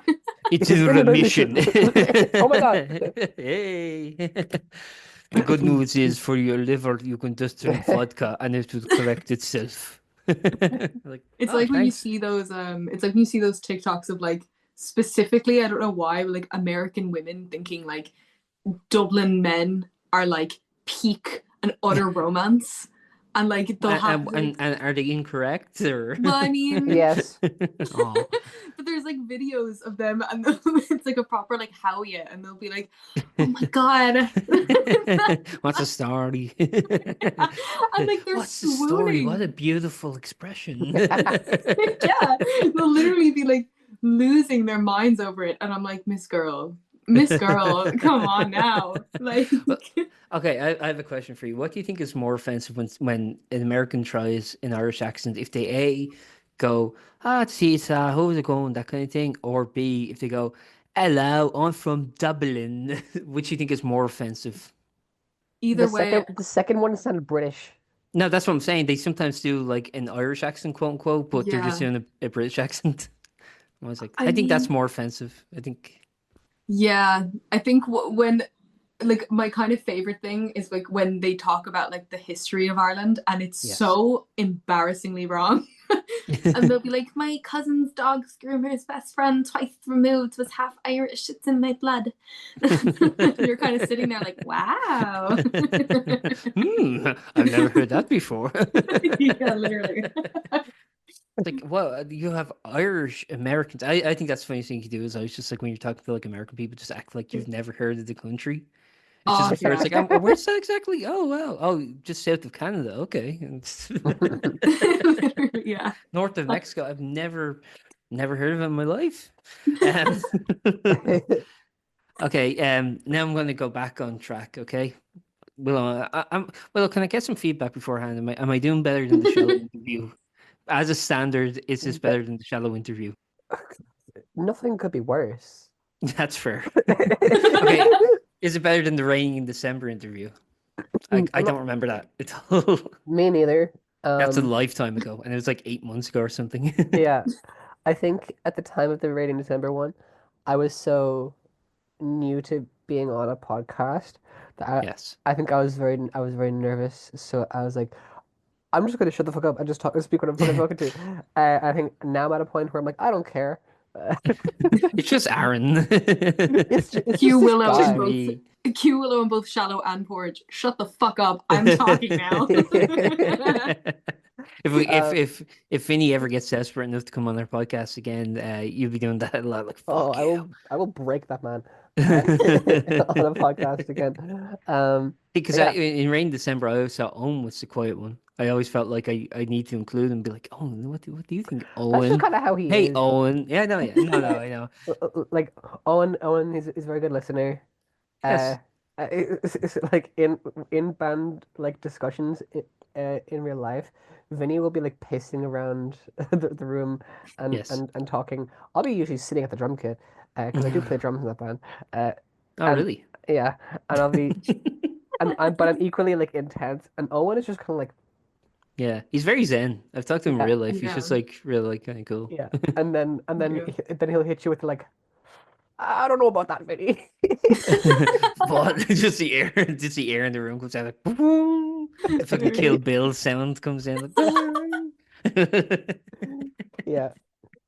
I'll say like I love playing live with like everyone I've played with and Mhm. everyone that I continue to play with.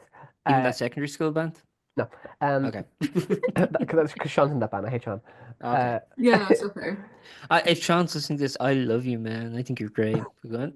he's We not love listening you, to this. Sean. He's not Uh listening to this. He's not listening to anything. Sean's because just in because I'm it. in it. Sean's just in his bedroom, just like staring at the walls. Okay, yeah, I feel like that's him. Uh, but like I love playing with all like the people I play with, but there's something different about Rain in December, where it's just it's chaotic to a point of like it's fine. Yeah. Like in other instances, I get really nervous before performing live. Not really with Porge, usually because Georgia is freaking out. Yeah. So I'm like Georgia, shut the fuck up. But in raining, it's it's just I'd love you to be a therapist, by the way. Just like someone's like, yeah, and just money woes and all this. Like, shut the fuck up. Shut the fuck up. Like, no, you That's your don't though. advice. yeah, I'll be fine. Just shut the fuck up. yeah, There's an impending recession coming, and I really worry about my job security. Fuck. yeah. Shut the fuck Like That's at the just me last, and Willow. up. Yeah. yeah, yeah. Like, I remember at the last Raining December gig, Owen and I were like fucking playing pool. Yeah. Uh, Yeah.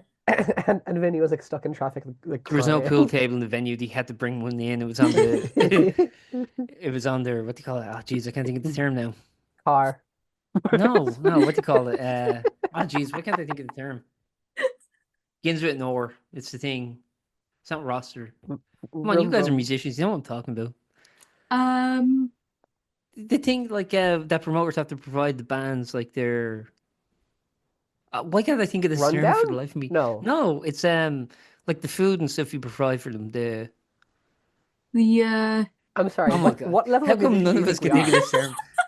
I'm I'm gonna sorry. look this. No, I'm Did you actually just just gonna no open a tab you here no, no, we because need to just so I know debrief. what to do. no. You just said you should know this. You're musicians, and then said You fucking catering. are. What level do you think we're at that we have catering at our fucking fibbers No, gigs? no, no. What's Yeah, no. I actually can't find this off topic. Wait, it Anyway, begins with listen. an or? I think so. Yeah. Why can't I think of this term? Just like it's the shit that promoters have to provide. Is it rosters? And it's not roster. It's Um, I feel like oh my god. this is gonna be the downfall of the podcast. I it's actually annoying me that I can't think of this term. no, no. Running schedule. No, look, I'll add it in later when at the Later. begin. I'll add it in at the beginning of the episode when I'm doing this in post. Because that will actually annoy me. I can't believe I can't do this term. Anyway, let's get back to Ports. Let's get back on track. For yourself, Georgia, you were mentioned that you were actually doing music before this as a solo artist under your own name.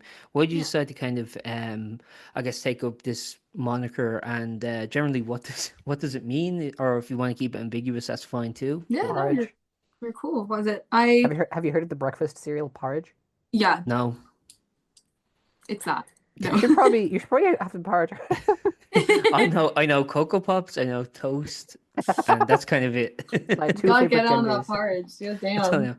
And sometimes I mix them. No, Yeah, don't. oh shit. I was about to Yeah, be like psycho. no. That'd be awful. Yeah, you put like toast, like you put the Cocoa Pops on the bread and then toast it.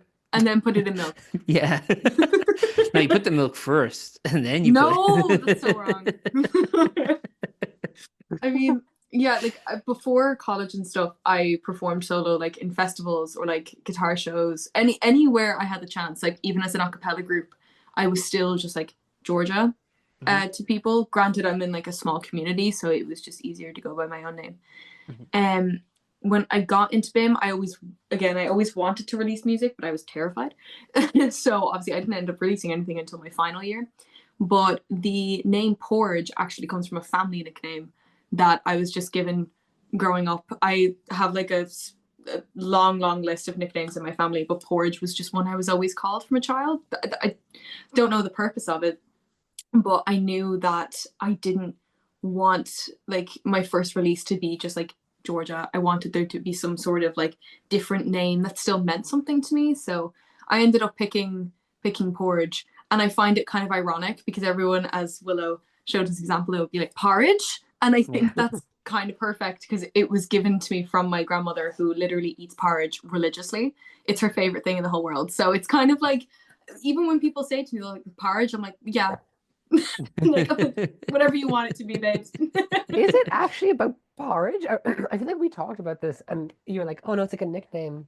Yeah, I tried to ask her. I was like, where did that come from? And she was like, I don't know. It was just a nickname. Like I was given the nickname Georgie a lot or G, and then Porge just came into that mix. I have no idea, but it just kind of happened. And then like as I was kind of going through names at the time, I actually texted Willow with a list, and Porge was in that little list. And I was like, oh, like, how did some of these sound? And Porge was definitely one of the ones that I wanted the most. I think I almost went for Georgie as well. But most people who I had spoken to about preferred Porge and thought it still sounded like a little different and stuff. So that's kind of the main reason I ended up going for it. I know some friends, at least from here, who were like a friend of a friend kind of thing, actually thought that was my name. Okay. So I kind of had to be like, yeah, sure. Whatever you So you want. only use Porge now. Yeah, honestly. It's on your passport and Yeah, that's my legal name now, guys. But like, see, I was the perfect person to ask this because I also got called a different name when I was younger. yeah, that's crazy. I get you. I see Dang. what you do, Willow. You think you're fucking above me. I get everything you're saying. Okay.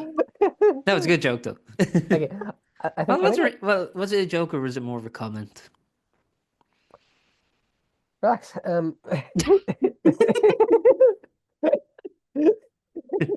Let's analyze this. Let's break this shit down. Like, I remember in the last podcast, Aaron, you said, and I directly quote here, trans women are women and they belong in the kitchen. I think that was a quote you attributed to me. No. No, it was definitely a quote directly from you. I don't believe anyone belongs in the kitchen. I believe we should all just live on takeout. Well, that oh my requires God, someone to be in so the kitchen. real. That requires someone to be in the kitchen, I guess. So, I guess minimum wage workers should be in the kitchen. All right. That's yeah. Trans women are women and minimum wage workers should be in Yeah, the no, kitchen. but that's actually a progressive position because I don't think trans people should be excluded from job opportunities. It's just unfortunate that the job opportunities that exist at the moment are slave labor. That's not my fault. That's just the economic system. Yeah. No one said it was your fault. I think it was implied. I think it was. I think the implication was that I think trans people should only have minimum wage jobs, and that's not what I'm saying. No, that wasn't the I think implication. I think trans people should be CEO of of everything. Really, It was gender. they should be the CEO of gender. Yeah, I agree. I agree with that. I actually think gender should go bankrupt. How about that? Honestly, let's sue it. Yeah, I think so. You're not gonna fucking make me into some regressive conservative here, Willow. This I'm is I will. I did not vote for Trump. I've never voted for Trump. I'm so progressive. I've never voted for US president at all. Damn. Whoa, that's so Uh, progressive of you. Holy Yeah, crap. that's very progressive of me. Yeah. see, No. this is too real for me because, as we said, the essay I was writing last night was on gender theory and queer theory. So for the past like week, I've just been reading and writing about like what is a gender, What What? is a gender? and then we're here like I've talked to 10 philosophers on the subject. and then we're like trans women are women and they should be CEOs of gender. You should have You sh- said that at the end of your essay. yeah. Sylvester was a CEO of gender. Yes. Willow always ends her essays with, and they all lived happily ever after. Or either that or it was all a dream. Oh my god. It's fucking cliched writer. It's like like your lecturer pulls you up and you're like, I thought that's how stories ended. I thought I'm gonna do that for like my like analysis of my final composition exam. I'm just yeah. talking about like this chord happens here, this technique happens here. It was all a dream. It was all a dream. It's like what's that dude from Star Trek? Jonathan Frakes, I think his name. He does that show, like where it's like they tell like three stories and then they go if it's fact or fiction, and there's just that compilation online of him going, it was all false, it was all made up, and so Yeah. it never happened. So that's just like Willow's like influence as an essay writer Yeah. writerist. I know Writerist. I don't know why I had to overcomplicate that word. And when it comes to with Porge, I mean, I was noticing some of the reference you have there. You have Hosier, Dodie Clark, and Eva Cassidy. Do you think Mhm. that's like those are good indicators of the kind of music this is going to be? I guess like future proofing the music too, because like as you're mentioning that the music's going to expand. So do you think those reference points are going to kind of persist as the project expands? Are they just organically the kind of thing you gravitate towards? I think it could be a little mix of those things. I mean, like Hosier for me is a huge inspiration, but the song has literally like no drums. And Mhm. so many like amazing Hosier songs have like, especially his live recordings, like I'm sorry, but the drums are like top tier, like Are there any literally DBs? stunning. Are there any? Literally like, and like I suppose like when I list those artists, especially like Dodie Clark, like the way the strings are involved and all that kind of Yeah. thing, I think it's definitely a huge inspiration. I think to like off like the top of my head, I list those artists as a big lyrical inspiration and like the vibes usually the songs kind of lean towards. Like Hosier can end up doing like a lot of undertones in his lyrics that can say one thing, mean another. Eva Cassidy's is very much like a feeling of like a lament kind of feeling, but kind of homebody. And then Dodie Clark is kind of somewhere in the middle of that, like can Yeah. kind of talk about quite dark like issues, but tends to make it slightly more brighter in like her vocal tone, which is something I usually do. In terms of like how it progresses, I definitely could see like the songs taking different like directions from the inspiration, but I definitely think lyrically it will, at least for me, it will genuinely like align with those three artists because they're just artists that I kind of grew up with, per se.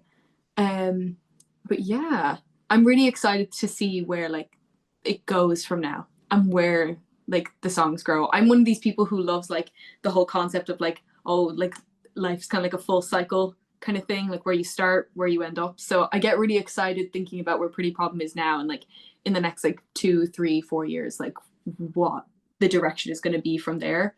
And I'm really excited at the fact that I don't fully know.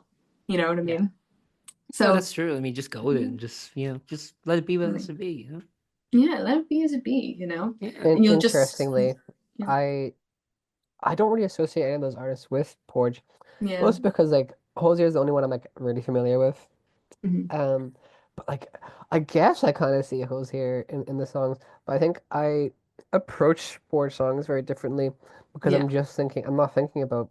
I don't care what you're doing. I'm not like I'm thinking just about gonna play like my bass. I'm doing what I'm doing. Yeah. I'm just shredding. Yeah.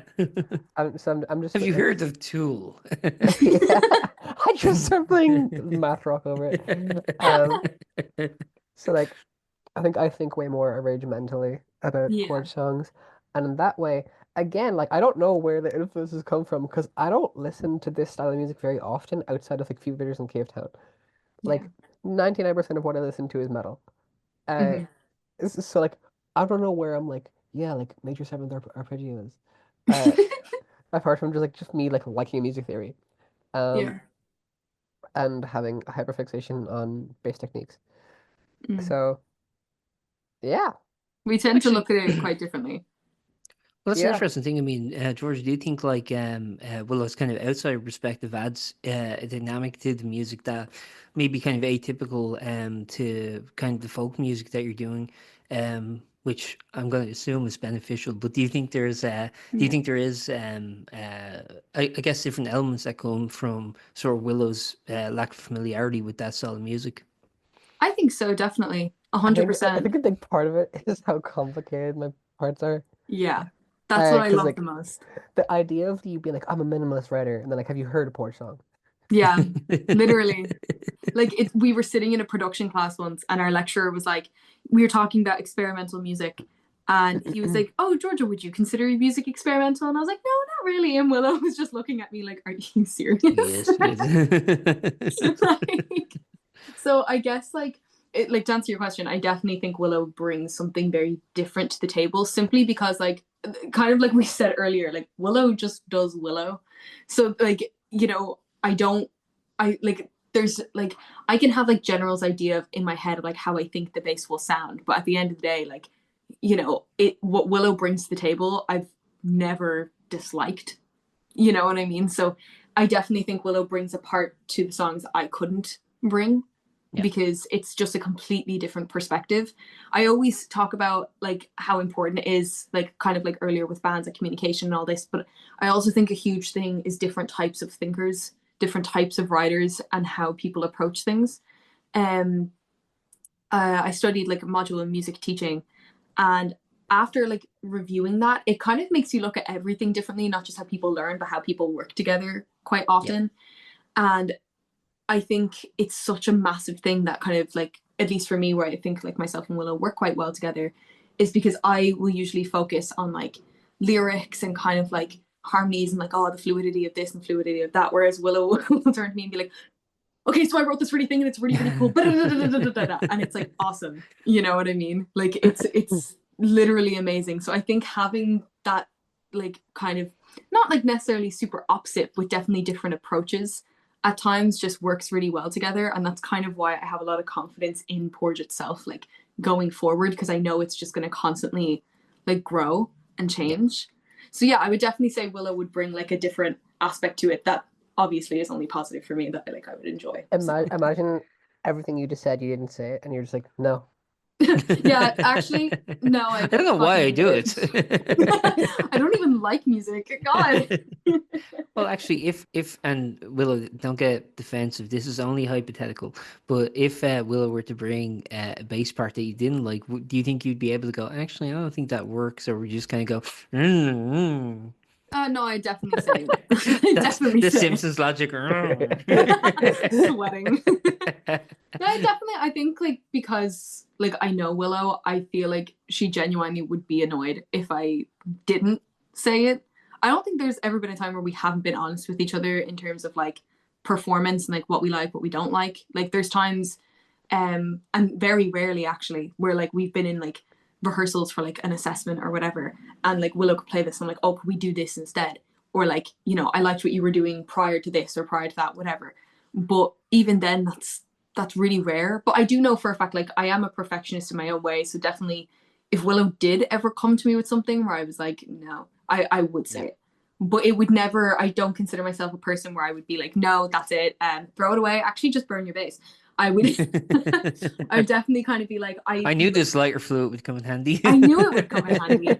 Like I definitely have this mindset of like when people show me things like that, I like to like break it down into sections and then be kind of like, okay, I love this part. You know what I mean? More than Mhm. likely, there's never been a moment where Willow has shown me something and overall I've been like, I hate all of it. It'll always be like it'll always be like, let's say like there's 3 minutes of like bass or whatever. I'll be like, oh my God, like this part, I love this part. You know what I Yeah. mean? There's always going to be like something there that like I'll want to work with. So yeah, I think I would be honest with you, but it's So all out of what I'm getting from this is that next time you give me literally anything except yes, you hate it.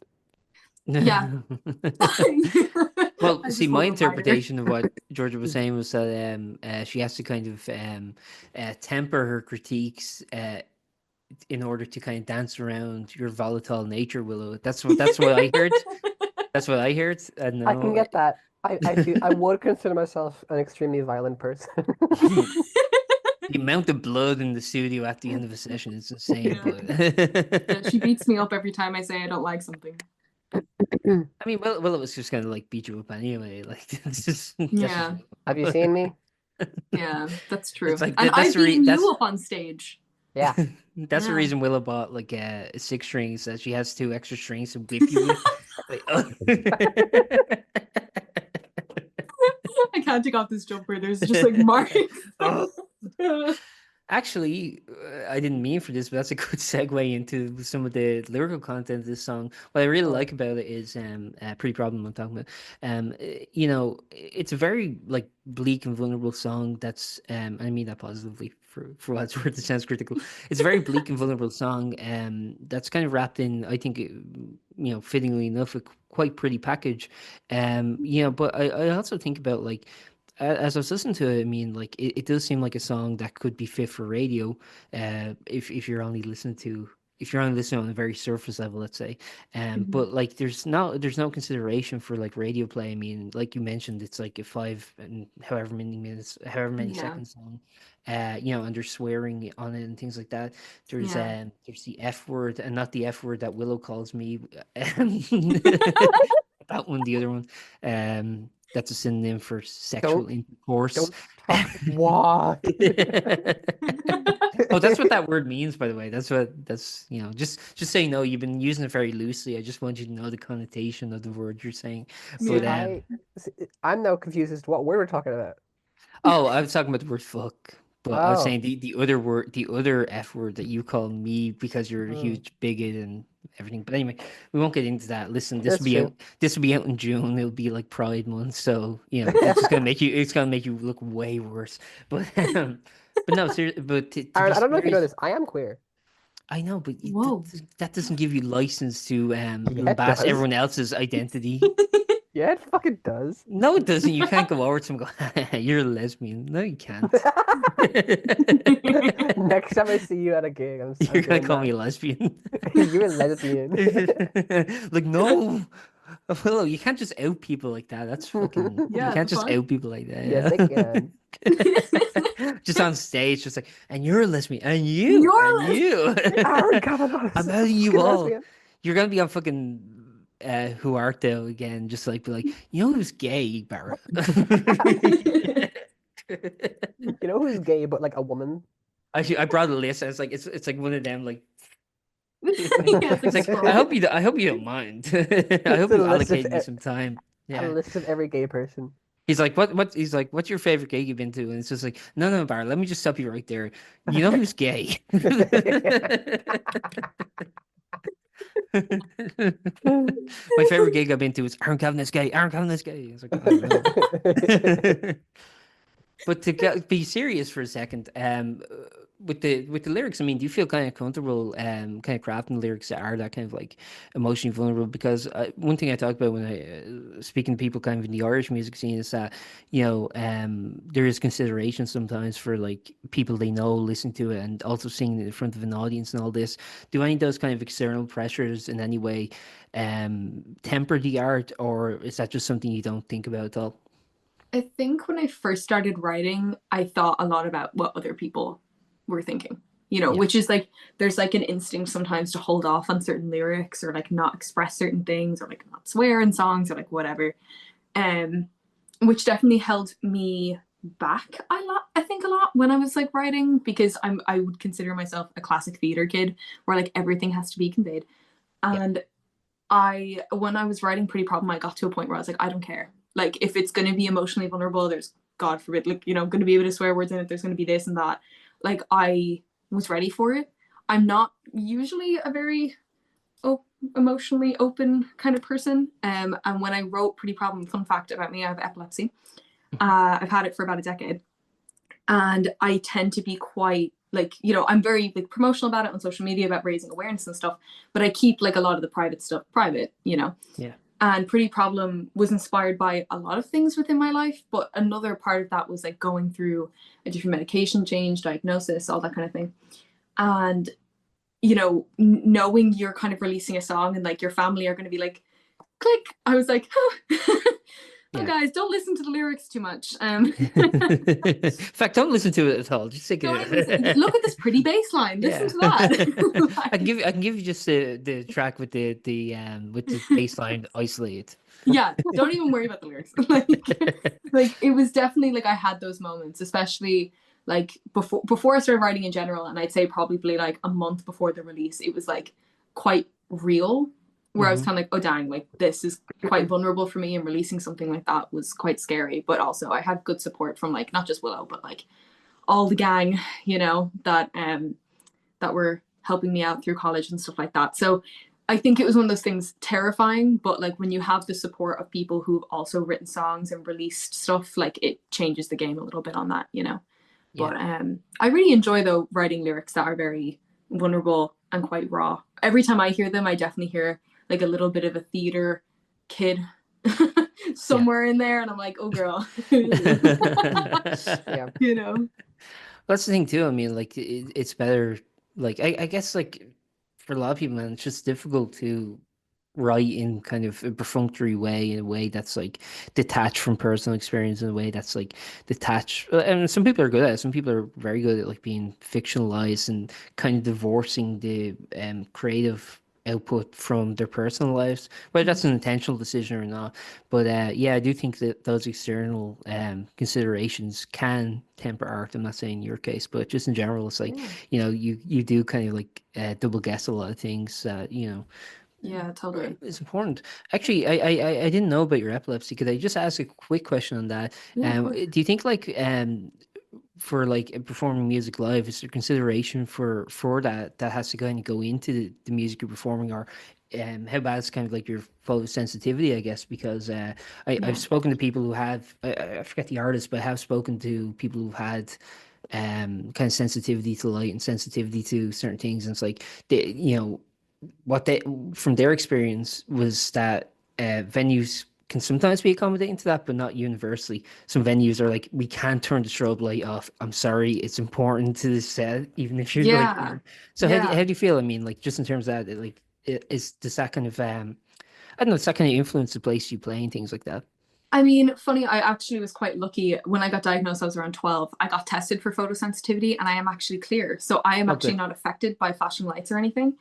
In terms of performing, it's more the side effects of epilepsy that are a huge, like kind of like downfall, I suppose, in a lot of ways. I suffer with like extreme fatigue, a lot of like muscle pains and stuff. Like we've all been there. Sometimes getting out of the bed is like a lot. So we're all epileptic, right? Yeah, we're all Willow's in bed right now. Yeah, we're all epileptic deep down. And like it was definitely like it's always been a struggle when it comes to performance and putting myself out there a lot, because like it just takes so much out of me. Like I've always been quite an anxious person, and then ergo anxiety provokes seizures and makes epilepsy worse. So it's kind of like a vicious musician / disability cycle. So it's definitely something I have like been learning to work with. In terms of photosensitivity though, I've had you said it correct. You shouldn't have second guessed yourself. I shouldn't have pretended it was fine. That's Willow's influence. She's just fucking sowing seeds of doubt in your mind. Don't listen to her. But like I do have Georgia. You're doing a terrible job. Thanks. I appreciate it. Thank you for your support and encouragement. No worries. I think Willow said it's like the worst interview anyone's ever done. Yeah. It's mostly because of you. And that could be directed at either of us. For crying. I'm perfect. I'm always on point, but yeah, same. But I just learned to speak 5 minutes before this interview, so don't worry about it at all. But yeah, I do have like some funny stories though. As someone with epilepsy, I remember I was doing backing vocals for a gig about 2 years ago. It was a gig called Freak Show, and we were doing a sound check, lighting check, the whole thing. And the band I was working with at the time, like they all knew I had epilepsy, but didn't know like the details, ins and outs of it because everyone's diagnosis is different. Yeah. And the sound guy turned on the strobe lights, and I wish I knew who. I think it could have been our drummer at the time. Was like, she has epilepsy, and everyone just like jumped on the strobe light like it was a grenade. Yeah, so the guitarist like covered my face with his guitar. Out.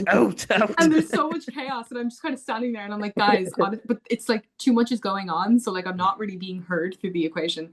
Right. And basically, after pure chaos, I had to be like, grab a mic, and I was like, guys, like I'm okay. And the whole stage kind of like froze for a second, which I'm not gonna lie, was very wholesome and very funny. Yeah. But yeah, epilepsy has definitely played into my abilities to like perform and definitely kind of like build the courage to perform a lot. But it's something now, especially with Porge, I'm definitely going to try and combat more. I work with like a good medical team, and I have like my family and friends who support me like 110%. So it's definitely something that I'm hoping to like build up to, 100%. And then for balance, you also have Willow, who's trying to evoke seizures just for her own amusement. Yeah, no, totally. What doesn't kill you makes you stronger. I do have this running joke where I'm very aware that Georgia is not photosensitive, but but every now and then I'll be like, shut the fuck up, or I will like flash this light at your face. Oh. It's my favorite joke. Or I'll like get my phone out and like turn the flashlight on and off, and, like die. What I think I've learned from my extensive interviews with Willow over the last year is that she is quite the bully. Yeah. She is quite mean, and she will out you. Yeah. She'll promote the shit out of you while outing you. Oh yeah. Albie is gay and then try to kill me with my epilepsy. She'll literally be like, oh, my friend posted this thing and I love them so much. For the love of God, please look at their thing. You see her in person. Why are you staring at me? Like, I actually hate you. I do have this running joke. I don't know where it's come from or like why it's happening so much more frequently. Every time I see Sean, my first instinct is to go like, you want to scrap? Oh yeah, I've seen that. Every single time. And I was just like, no. I'm like, okay, just checking. Well, I mean, like... Sorry. No, you're okay. Go on. There's a reason that we have to do these interviews remote. Anytime Willow and I are in the same room, a fight always breaks out and everything. And we actually get along, but for some reason it just turns into like a Western saloon from like an old film. And like we actually there can only be one misogynist. We ended up in court about it, and the judge ruled that like you two have to be like 2 kilometers away at least, and then wouldn't you know it, a fight broke out in the courthouse, and retrospectively they should have seen that coming. Yeah, for sure. Honestly, it was a bad decision on their end, but shit happens. I find it really funny when Willow tries to start fights with people because, like, respectfully, especially with me or Sean, I find it so entertaining. Like I'm picturing like that thing doing cartoons where like they hold the head back and the person like, that's literally happened. That's literally happened on multiple occasions. Let me go. Yeah, no, like me and Sean, love you, Sean, but like we kick the shit out of each other. It's all out of love.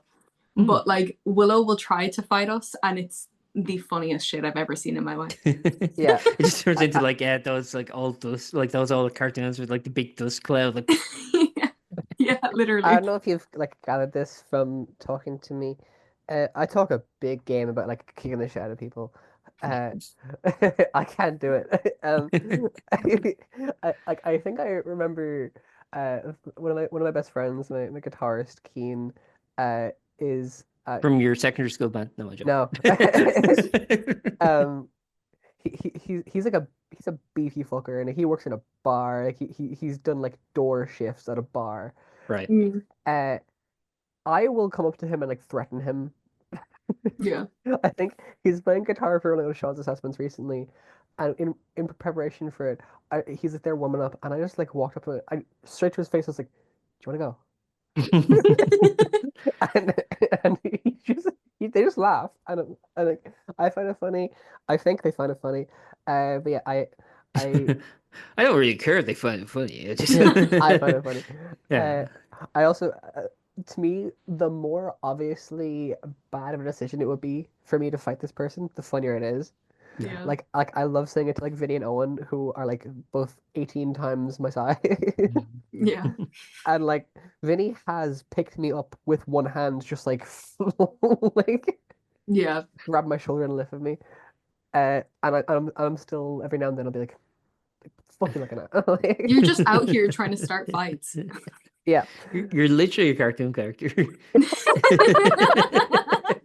yeah, You're literally like a Looney Tunes cartoon character. Like, hey, oh my God. yeah. Literally. You're that, you know, that like the fighting Irish little leprechaun with the, yeah, that's you. That's That's literally. me. And like I hope, like, no offense, I hope none of your projects get successful enough to travel internationally, because everyone would just have the stereotypical Irish view of like, wow, that shit was right. That's like that's spot on. You're just perpetuating stereotypes with your mere Yeah. existence. I'm Literally. just walking up to like, every person I see on the street in a new country. I'm like, The the only You're thing you fucking learn Galway." in that language is you want to fight, and then the appropriate response is for yes and no. Um, Speaking of success, Porge, what are your kind of plans, I guess, like in terms of I guess future releases, in terms of like live dates, gigs, things like that, and question also for Willow on that. Willow, how do you kind of dedicate your time to this project when you have, as you mentioned, things like Shallow, things like Raining in December, probably some evil secret shit that I don't know about as well. Probably have a Yeah, fucking yeah, a lair with like James Bond going down in lava or some shit. yeah. So how do you kind of like parse your time with this project, given this the requisite dedication it requires, including live dates and things like that, while also, you know, college is ending soon. Hmm. You mentioned you're going to be doing a bunch of stuff with Shallow, including an EP and live dates. Yeah, People should listen to that episode. Um, so how do you kind of like, I it's guess, parse all that? it's kind of this thing, and I think this might be the first like legitimately serious thing I say all podcast. Hmm. Um, where listen, I'm in five bands, like about that. Um, I think it's Shreve, okay. don't worry about it. Cool. So like it's incredibly unlikely that every single one has exact same amount of success for the same amount of time, and every single person in every single one of these bands is equally committed at all times. Right. So, like, it's kind of as Georgia said earlier, like we don't know what the future holds. Like, there's always the possibility that in a year, Shallow disbands. Or any band disbands. I don't think it's going to happen. I have no desire for it to happen. I really want Shallow to continue, but To it's be going to. optimistic, there's also the opportunity that next year Shallow will be headlining Reading and Leeds. I don't want to do that. No. That's a perfect festival for you guys, I think. Yeah, That's a perfect blend of metal and alternative music, I think. That you'd be yeah, great for fucking Reading and Leeds. Yeah. yeah. Okay. I don't know, But you can disagree, but that's how I feel. Yeah. I disagree just because it's you saying it, to be honest. Um, where So you just disagree with everything I say, is that it? no, Okay. Because next thing I was about to say was trans rights, but okay. well, I do disagree with that. Yeah, I know. But like, one of my future plans for it? How do I like plan to manage my times? I don't know. You said that very French, by the way. Manage. How do I Manage my manage times. my time? You've never Um, seen a French film in your life. uh, so like I don't know. I know that like one of my strengths as a musician is ability to work quickly and ability to retain information, which I think really helps with being in multiple things. Mhm. That like, for example, with Pretty Problem, I wrote the bass for that in like a weekend. Right. Yeah. Uh, and like I remember it. Like I don't know if it's well, yeah, it is. It would be like connected to me being autistic. I've had such a intense type of fixation on the songs I work on that I find it almost difficult to not be constantly thinking about them. Uh, I remember saying this to Sean before. Every single time I sit down and like going to the bathroom, I'm playing shallow songs in my head, and I'm playing them on my lap. My body is just I am consumed by like the music I'm involved in. So I don't find it difficult to retain the information about these songs. I don't find it difficult to like if Porge were like to have like a rehearsal with like a drummer and guitarist or something, uh, I don't need to practice Pretty Problem personally. Like I'm ready, and it's the same thing with like Shallow or Raining. I know all our songs inside and out because it's just how my brain works and how like obscenely obsessed I am with the things I do that I don't find it difficult to like retain that. And I think that that helps. Uh, I want I equally want success for all these things. I will equally try for success with all these things. That's kind of all I know and all I can do. Whatever comes from that, I will do what is best for, like for the things I'm involved in. That's with the nature of the industry we're in. There's no way I can be like in 5 years I will be doing this. Yeah. Mhm. In 5 years, I will be dead. So If I have that going for me. if I have my fucking way, it's true. That is true. Oh, please sue me in. I need the rest.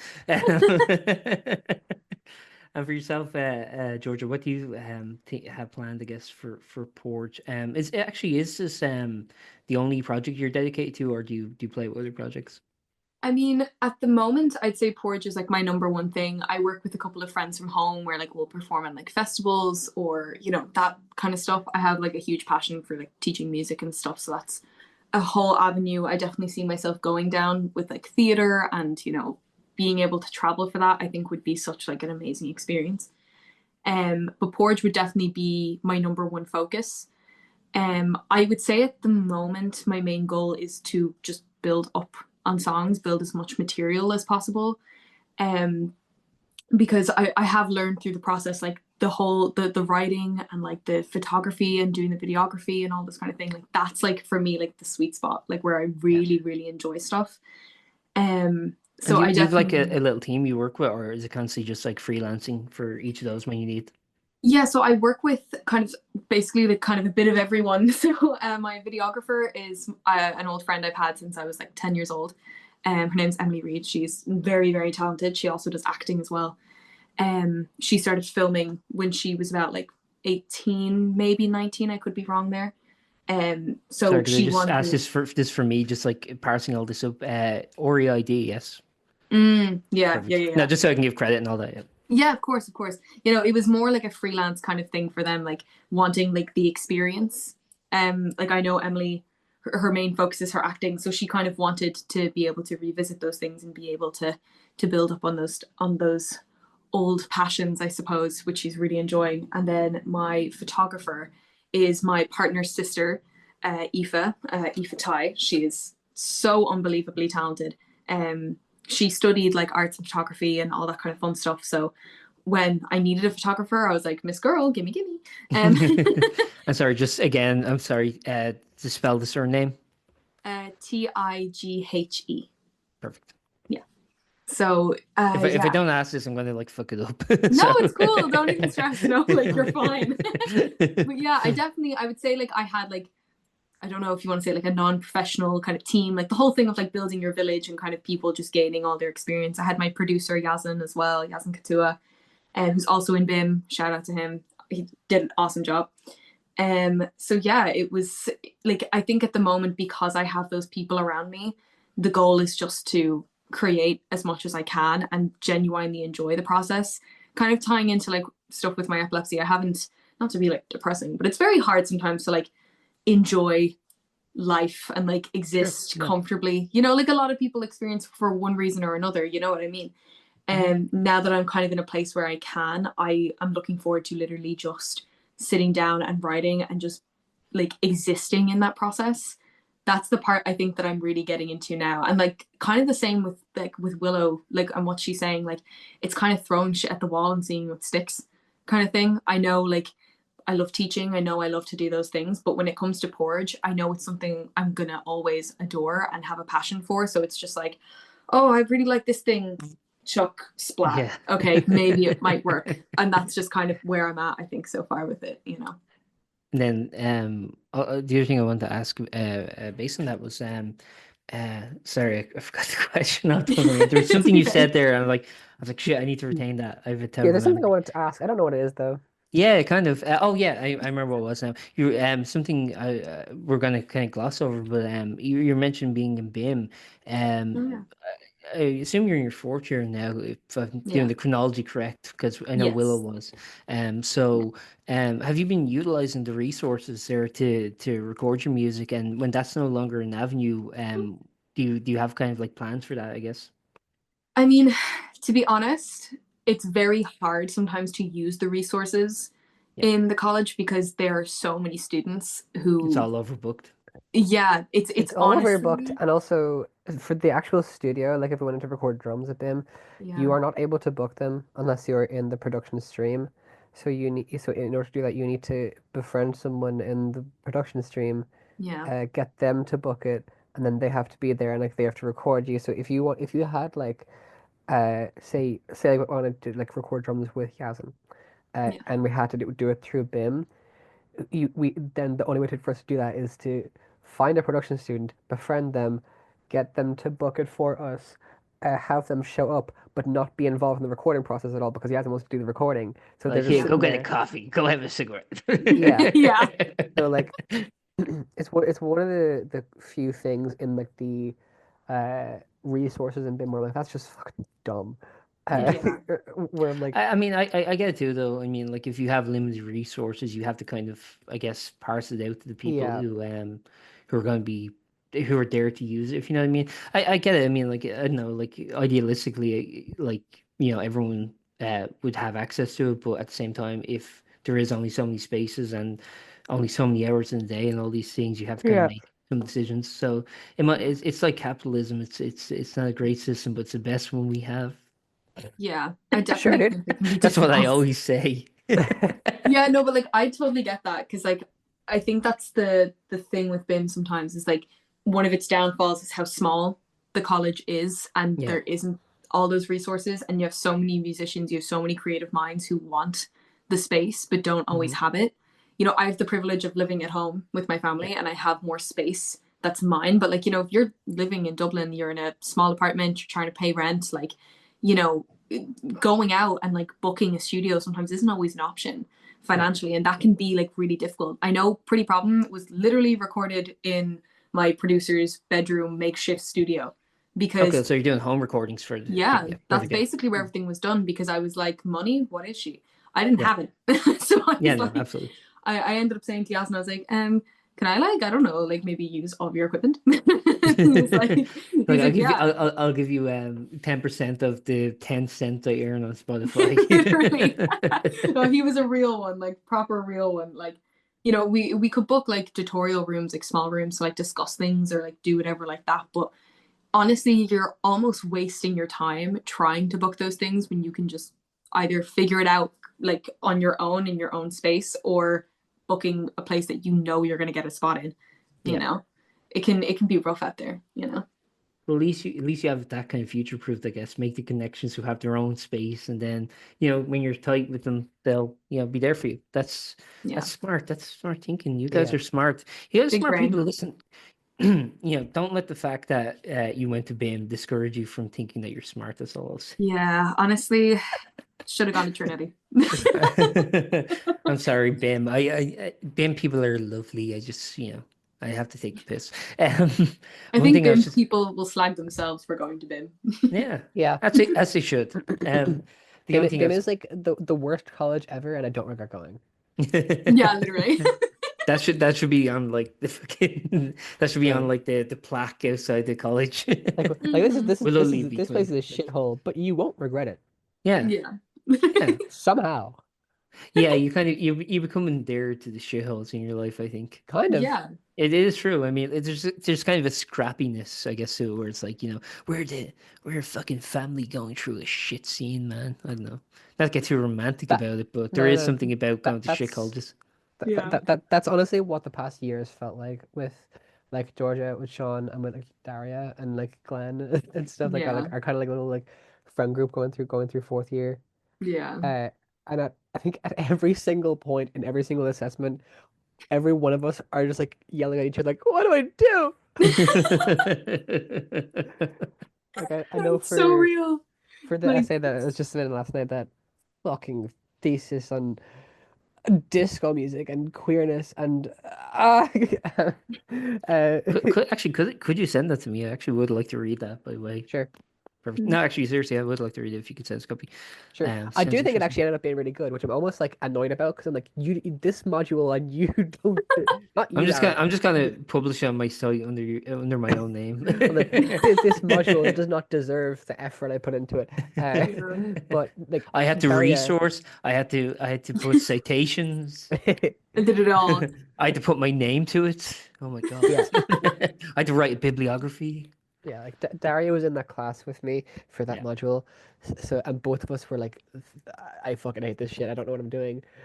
So like for the past week, I think I've spent a good like 10 hours on the phone with Daria. Because we'll just set the phone up and just be like, we'll be just working away in silence, and then there'll be like a 5 minute break where it's like, I hate this. This is the worst experience of my life. All right, cool. And then go back to back to working. Also, I when I used to college essays, the thing like just talking about kind of neurodivergence, I guess, to add my contribution, having more than 5 tabs open would fucking kill me. I'd be like, oh my God, I'm actually getting too overwhelmed. It's insane. I can't have more than 3 normally.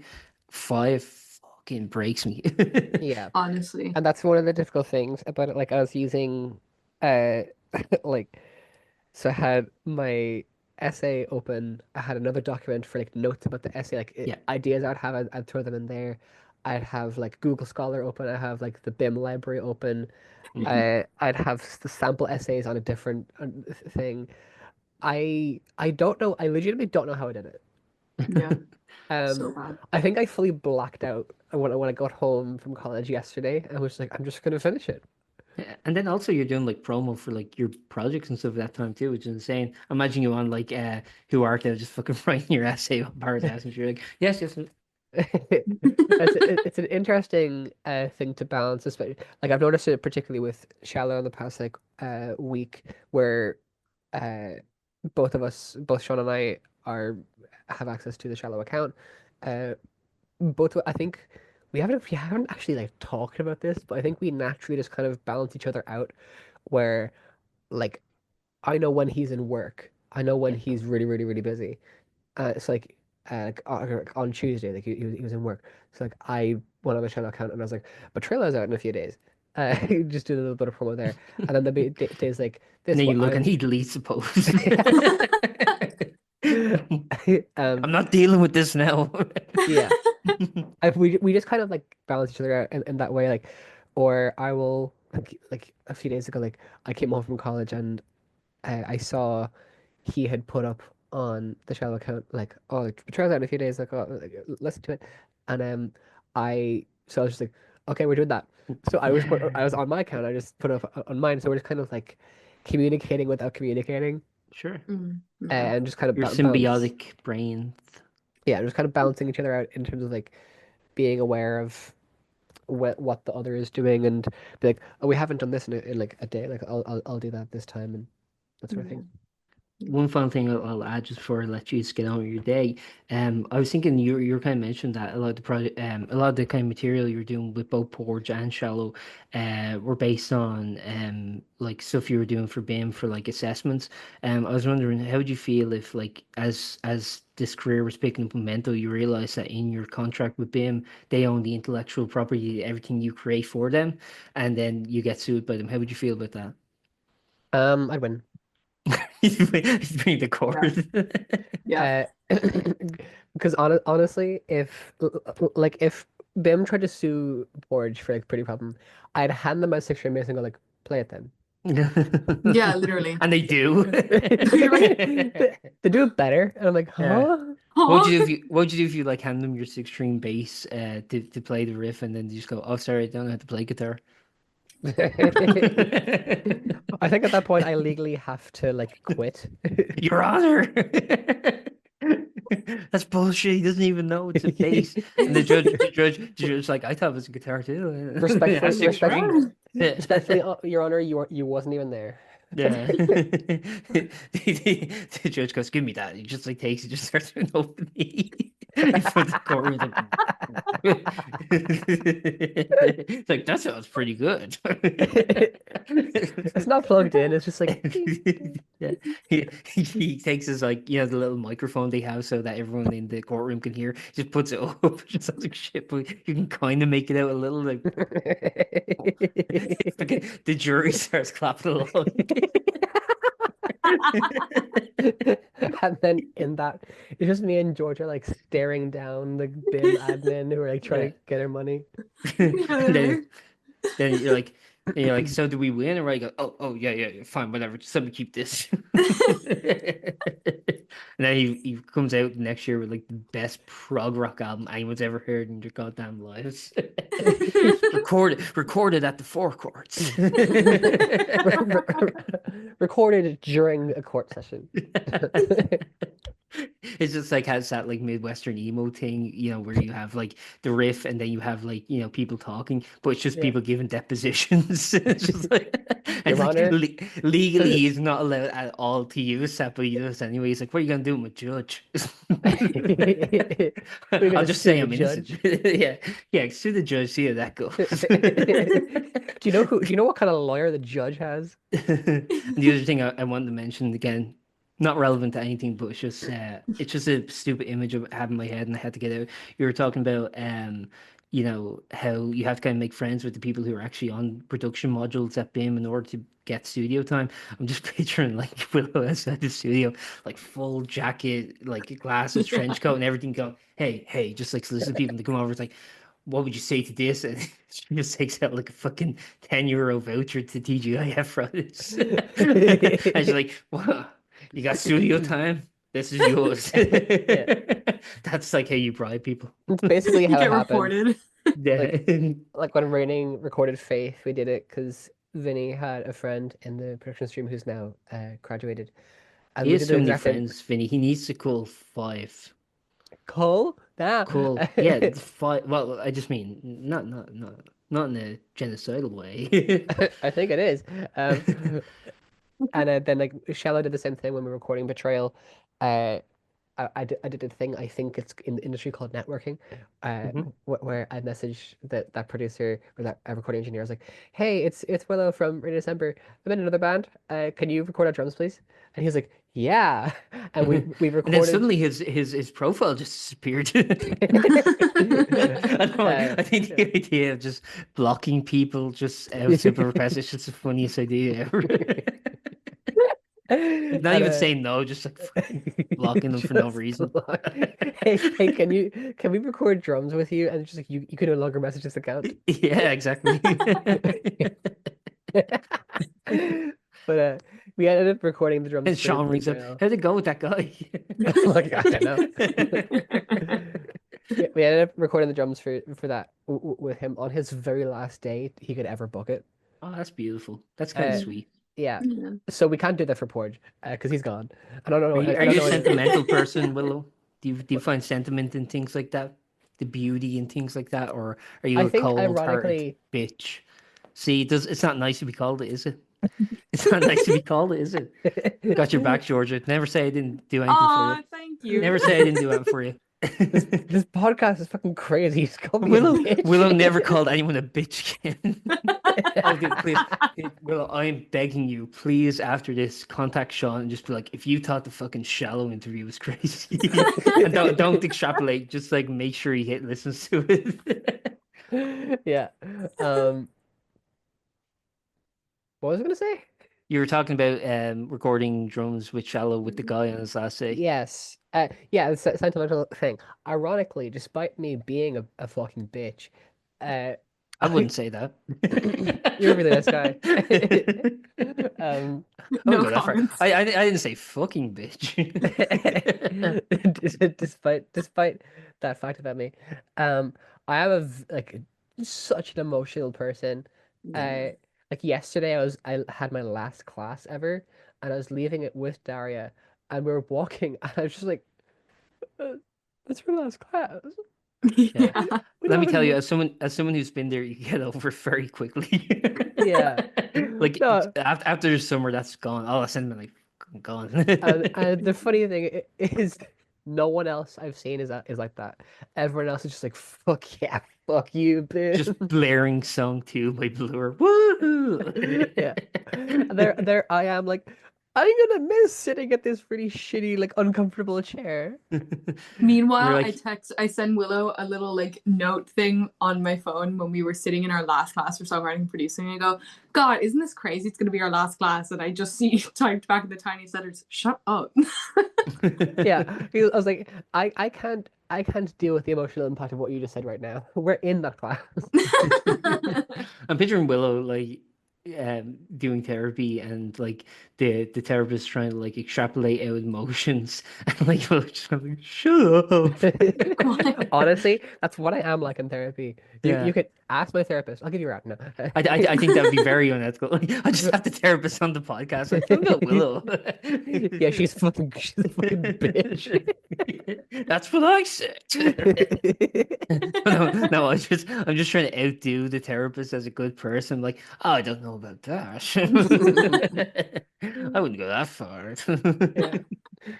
Yeah, Do you think therapists ever like bitch about their patients to like their absolutely. spouses or things? Do you really? I, I love that therapists go to therapy because you kind of would need therapy to be a Yeah, yeah. therapist. my dad is a People marriage people counselor. see that as a fault, I think, which I'm like, I don't know. I think Yeah. that's a good thing. My dad is a marriage counselor. He's Oh, very, cool. very ethical about it. I need to make that clear. But every now and then he will come home to me and he's like, I had this couple in today and like Jesus fucking Christ, they won't shoot over like that sort of thing. Do you remember divorce used to be illegal here? I think until 96, I want to say. I think there was Yeah, a referendum 1996. and there was a referendum in 95, but it didn't get passed in 96. So imagine like it's 1994 or something. You're like, you two should really consider divorce. Oh, fuck. Like, I never guess you have mind. to work with it. Have you tried killing? Like, You tried yeah. murder? And they're like, are you suggesting murder? It's like, no, just, kind of, it's 94, OJ's on the TV all What's the your time. life insurance looking like? Yeah. Have you tried moving to Donegal? Have you written up your will? Here, I know someone who can help you with that. Yeah. I I mean, did it like, for you. we look at that now through the lens of modernity, but back in the day, that's what you had to suggest. You Yeah. go to a marriage counselor in 1982. What else are you gonna say? It's like, well, either you fucking work it out or you murder him. Like, I don't know what to tell you. And You then either someone's shut like, up or kill each other. someone's like, what about annulment? And they're just like, nah.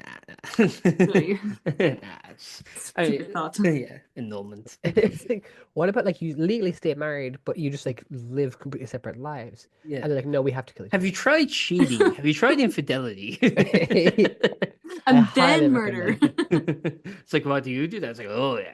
Oh, Oh yeah. it's like the therapist is like inviting you to like swing parties. Like come to my house would be like Friday evening. It's like, it's in Greystones. It's Like really going to chill. a marriage counselor and like you're like, yeah, I'm really struggling in this marriage, and like, the therapist just like, do you want to fuck? Like, what's your at? What would you do if you like went to a therapist for anything and you're like explaining your problems like, oh, same. And then you find that they're kind of like worse and they're like, do you ever get like the therapist saying this, do you ever get like delusions and you're in public transport and you just have this image of like yourself with a samurai sword just slicing people? No, no. The realization that your therapist needs way more therapy than you. Yeah. It's like, do you need help? It's like, oh yeah. Oh Oh yeah. Is that not what this yeah. is? Yeah. And then it's just like you just see blood coming from underneath your seat. It's like, what the hell is that? It's like, oh, that was just my last client. Don't worry about it.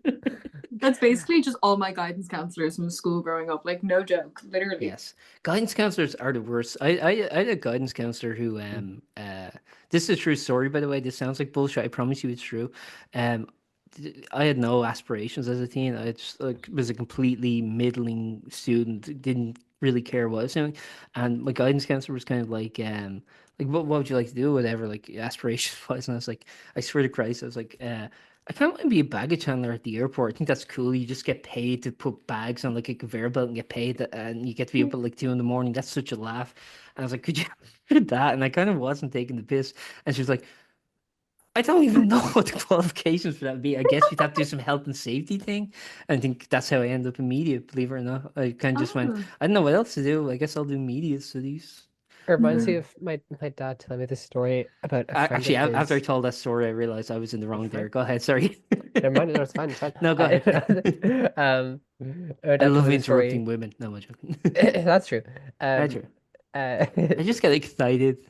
he told the story years ago that like a friend he went to school with was like a straight A student, got like a fucking 600 on his Avon cert. It was like so hyper qualified, but he was just not happy, and like he was going to therapy and stuff, and he Mhm. ended up becoming a bus driver. And when Legend. my dad met him after years, he was like, yeah, like on a fucking bus. Like he was a bus driver, and he's like, "I remember you," and he's just like, "This is just what I want. I just like doing this. Like this is what makes me Aw, happy. That I is like such a dri that's such a Wim Wenders film yeah, right there. That's like I like love something Wim that. like Wenders would do. I I love like that shit. driving the bus." Yeah. See, 'cause I think And you get like this guy is a genius. He could have any job, but he just likes driving buses. Mm. that's a lovely story to end on. No, and that's Let me keep going. So then he committed a terrible massacre. Sean. That reminds me of Sean because Sean is way smarter than all of us, like academically. Mhm. I thought you were gonna say in general, and I was like, I'm sitting right here, but academically, yeah, sure. Well, no, in Okay. general with you, but I Wait, mean, what? like academically with all of us. Like Sean I and I have went no to school frame together. reference during this. I'm not going to comment. Well, Sean's very smart. I'll tell you this. Sean and I obviously went to school together. Mhm. We each got like the same grade going into BIM because getting into BIM has like you leave insert results and like an audition result.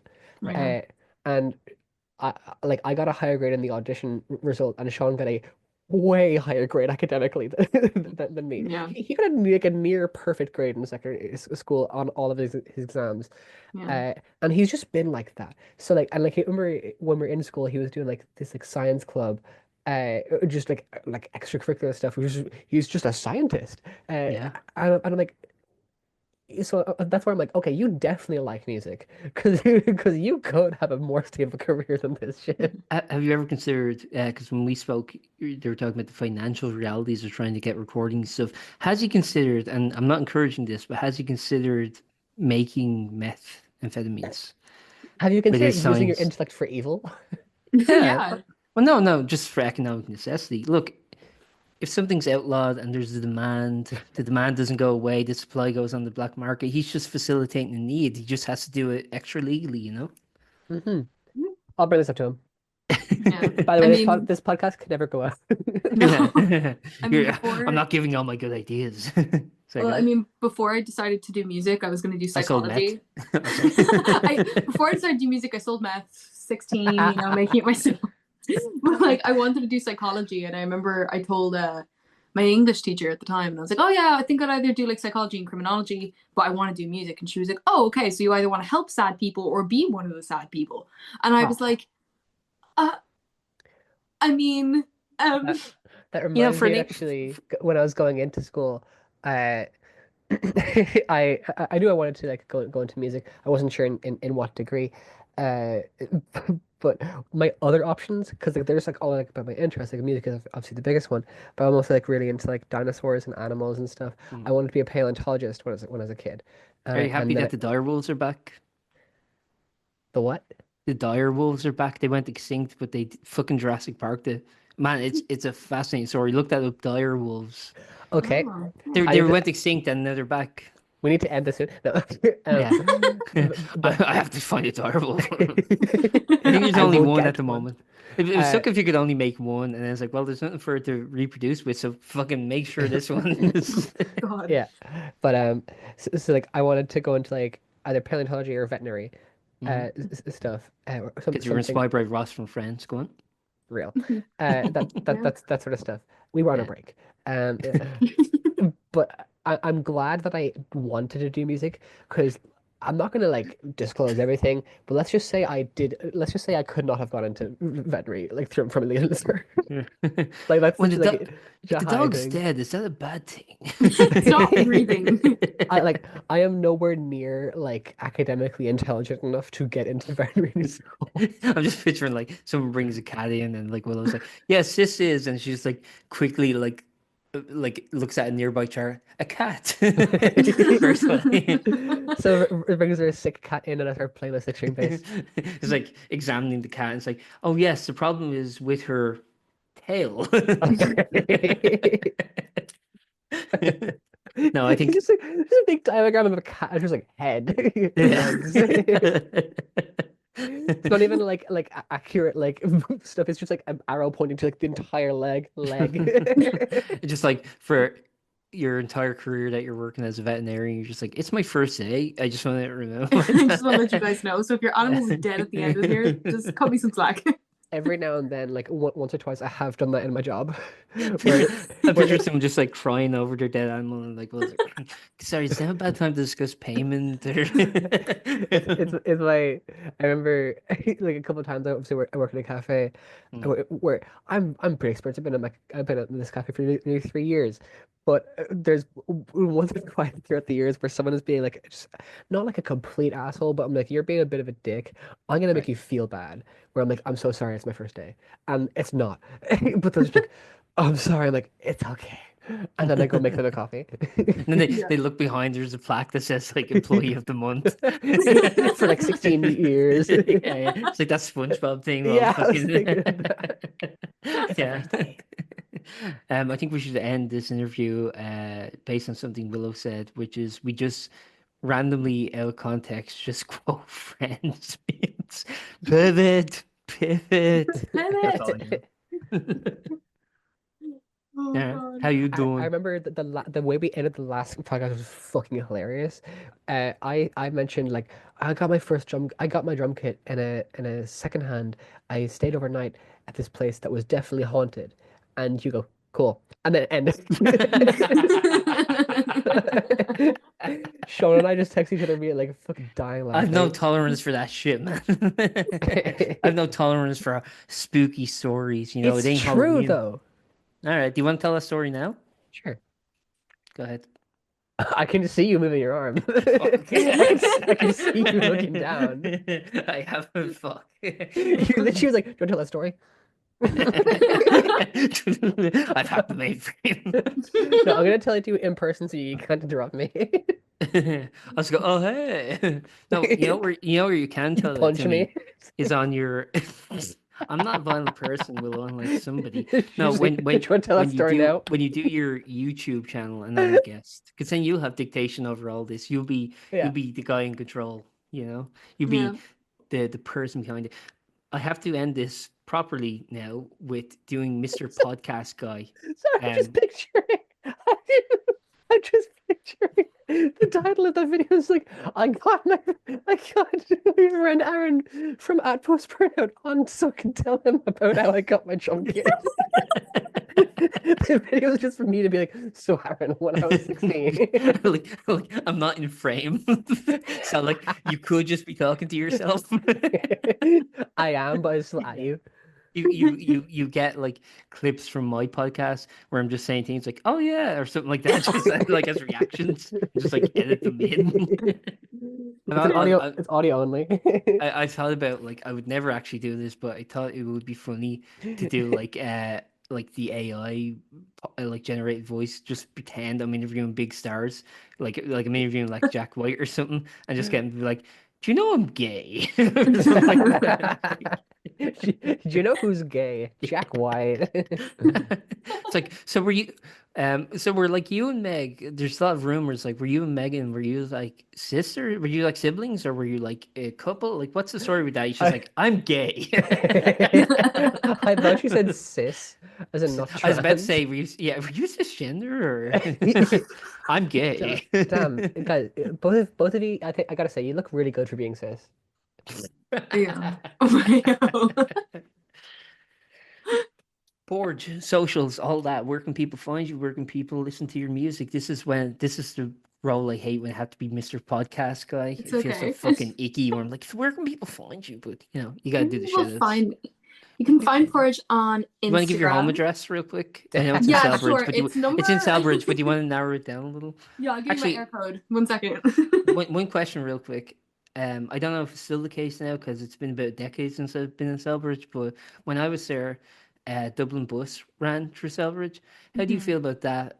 Do you feel that that's kind of like taking away from the autonomy of Kildare as an independent county, divorced from Don't Dublin? don't talk to Georgia about public transport I in really want to talk to in George about public transport. How do you this do you podcast will be 5 hours long. do you feel you should just be using bus areas like a lot of the county or a lot of the country rather, or do you think Dublin bus is fine? Honestly, I think all buses are just shit. Yeah, No matter what. Um, we they should all say, drive Teslas. You're saying? yeah, Yeah. they say we have buses, but then I stand there for 45 minutes and no bus, and then when I'm on the bus, it takes me 2 hours to get to Houston. I beg your finest pardon. I think not.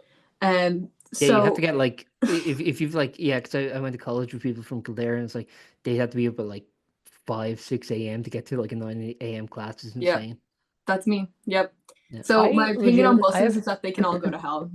I have no frame of reference for like when Georgia goes to sleep or gets up because like I remember like the last week like we had like we could talk about like Sean and I's like sleep schedules and like We can I have talk an about idea that of right now, George, if you want to contribute. I don't mind. I have an idea of like Daria's because I know like we were like on the phone with each other for like fucking the entire week. Mm. With Georgia, I actually don't know because I know that she gets on a bus at like 7:30 to be in a class for 9. Yeah. Uh, but or not even to like meet up at 9 to go get Yeah. breakfast. So like, but usually it's like, oh yeah, I just came from the gym. I'm like, where do you sleep? Like, No, I don't. And that's the ironic thing as well with epilepsy. They're like, you need 13 hours of sleep. And I'm like, how does five sound? Maybe Yeah, four. that's a manageable 13 hours. It's It's insane. ridiculous. Like, listen, right? That's On like a half a day, That's what I'm more than saying. half Like, a if day. I'm like really lucky, we're getting like 7 hours. But like, I usually like a normal day, like Willow said, I will like go to sleep at like 11, possibly, wake up at 5, go to the gym until 6:30, get back, shower, get on the bus, go see Willow, go to class, come home, do work, repeat. That's my You're life. so productive. I get up at like I'm like I literally just wake up at whatever time and then I'm like, well, that's the day over. It doesn't matter what time I'm at. I'm like, well, my schedule's fucked. Whenever I have something on the evening time, everything up until then, I'm like, well, I can't do anything now because I have to be somewhere at 6 or whatever. yeah. I'm The, like the, so bad with time management, the dude. past the It's, past like a couple weeks of like really intense exam work, I think has taught me a lot about how I work and that like when I was younger, I used to like beat myself up a lot for me struggling to work academically.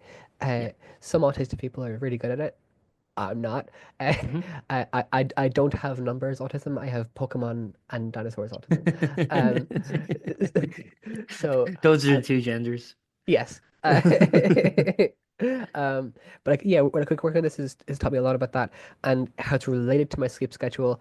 Uh, I legitimately can't get any productive like academic work done before like 7 p.m.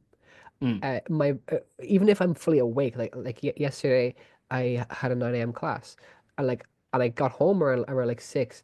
It was a long day. I still couldn't start work until like 9, because yeah. I come home and I'm like so tired from like masking that like being in public that I like need time to like completely decompress before I can do anything. And I've done it before where I've tried to just jump straight into it. I'm like, I know I don't have time to rest. I need to jump straight in. And I don't get anything done. I will sit and stare at a laptop for 3 hours. And I'm not in that time resting. I'm in that. It's sort of like when you're downloading something on a computer. If you try to open it before it's ready, it doesn't continue downloading. It just stops. Yeah. Yeah. That's just how my That's a brain good works. simile, actually. Thank you. Um, Mm. so like I think that's taught me a lot about like how I work, uh, and has allowed me to be slightly nicer to myself. Where Yeah. I'm like I know I can feel in my body like I can't work right now. I'm like I'm if anything I need to go do things that aren't productive so that I can get to that place. Yeah. Well, perfect. Again, just let's wrap it up for real this time. All the Okay, socials, all that stuff. okay, Okay. we'll go back and forth. Okay. Which one do wait, how do we do this? What Jesus fucking Just Christ. where Okay, people can find you, okay, like I'm gonna start. Instagram, all that I'm, sort of I'm, stuff. I'm gonna start. So Porge is at Porge__music underscore on Instagram. Do we have a TikTok? Yes, it's the exact same. Okay, it's the same thing on TikTok. And the same thing on YouTube as well. Yeah, my Everything's the same. my at is just my name, Willow Leavey. Uh, Jordan, what's your And at? and my own is at Georgia_OTX. Are you fine Yes. with people following your personal accounts? Yeah. Okay. Yeah, dude. Uh, Now, just th asking. then I also play in Shallow. That is Shallow_band. Shallow without the W at the end. And at raining_in_December. Perfect.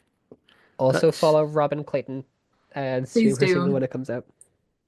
just get all your plugs out now. Just give me like a signal like that or something when you're done, And and then I'll a go, and a okay, we're done. bedhead as well. Hold on, let me just make sure I get the at could be right. Bedhead_band. Follow them as well. Actually, I have a question about bedhead. Is that a reference to the hair, like when you wake up in first thing in the morning, or is it a reference to fellatio? Honestly, knowing Glenn, it could be a mix of both.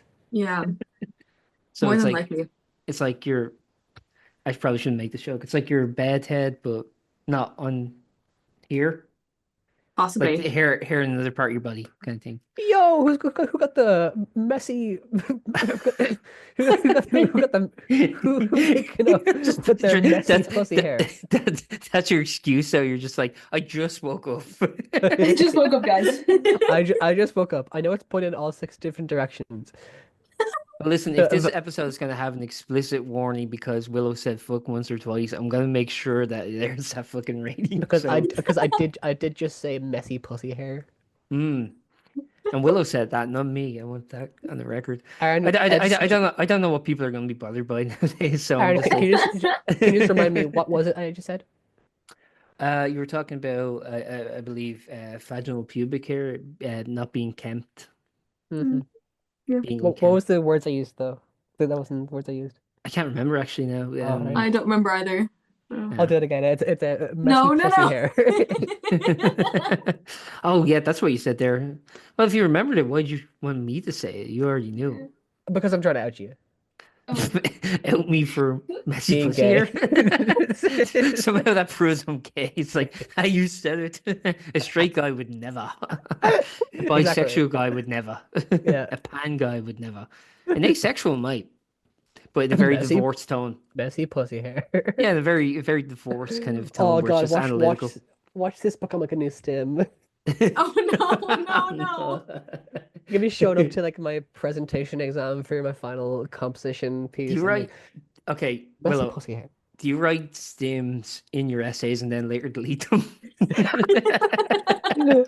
What I'm writing like so Sylvester was born on this day in quotations like No, flaps hands.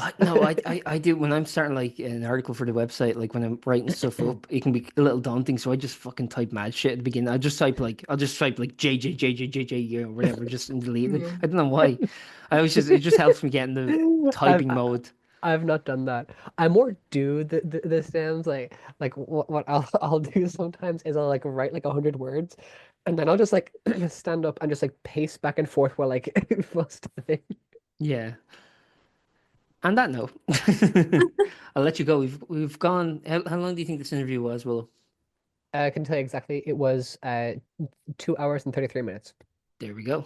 So I hope you Fine. got a lot of value for that. No, If not, you can sue me. I will Um, be suing you. Oh, shit. I just want the social interaction. My This is so lawyer, lonely. my lawyer is Georgia. Wait, what? I'm not well educated. Let's go. Wait, I'm you should have representing picked myself, Sean. but my lawyer is also Georgia somehow. That's legal. I Yeah. know the judge. I gave him a base. Oh, Just shit. got taken from me, you know. I think the problem is like the more interviews we do, Willow, the more fucking in jokes there's going to be between them. So you're going to need like I'm going to need like a chronological playlist of Yeah. just your appearances. There's likely gonna be one when I get around to like doing my own stuff as well, like over the summer. I think that's gonna be Which fucking I'll be involved chaos. with to some capacity, I hope. Of course. Uh, I am down if you ever need anyone, but like no pressure. For what? Just whatever. I'll be fucking someone just to throw tomatoes at, whatever. Hell I just want to yeah. do shit. I'm bored. I'm fucking bored in the house, man. So I will. That podcast is gonna be chaos because that's just gonna be you and me. Yeah. Yeah, good luck.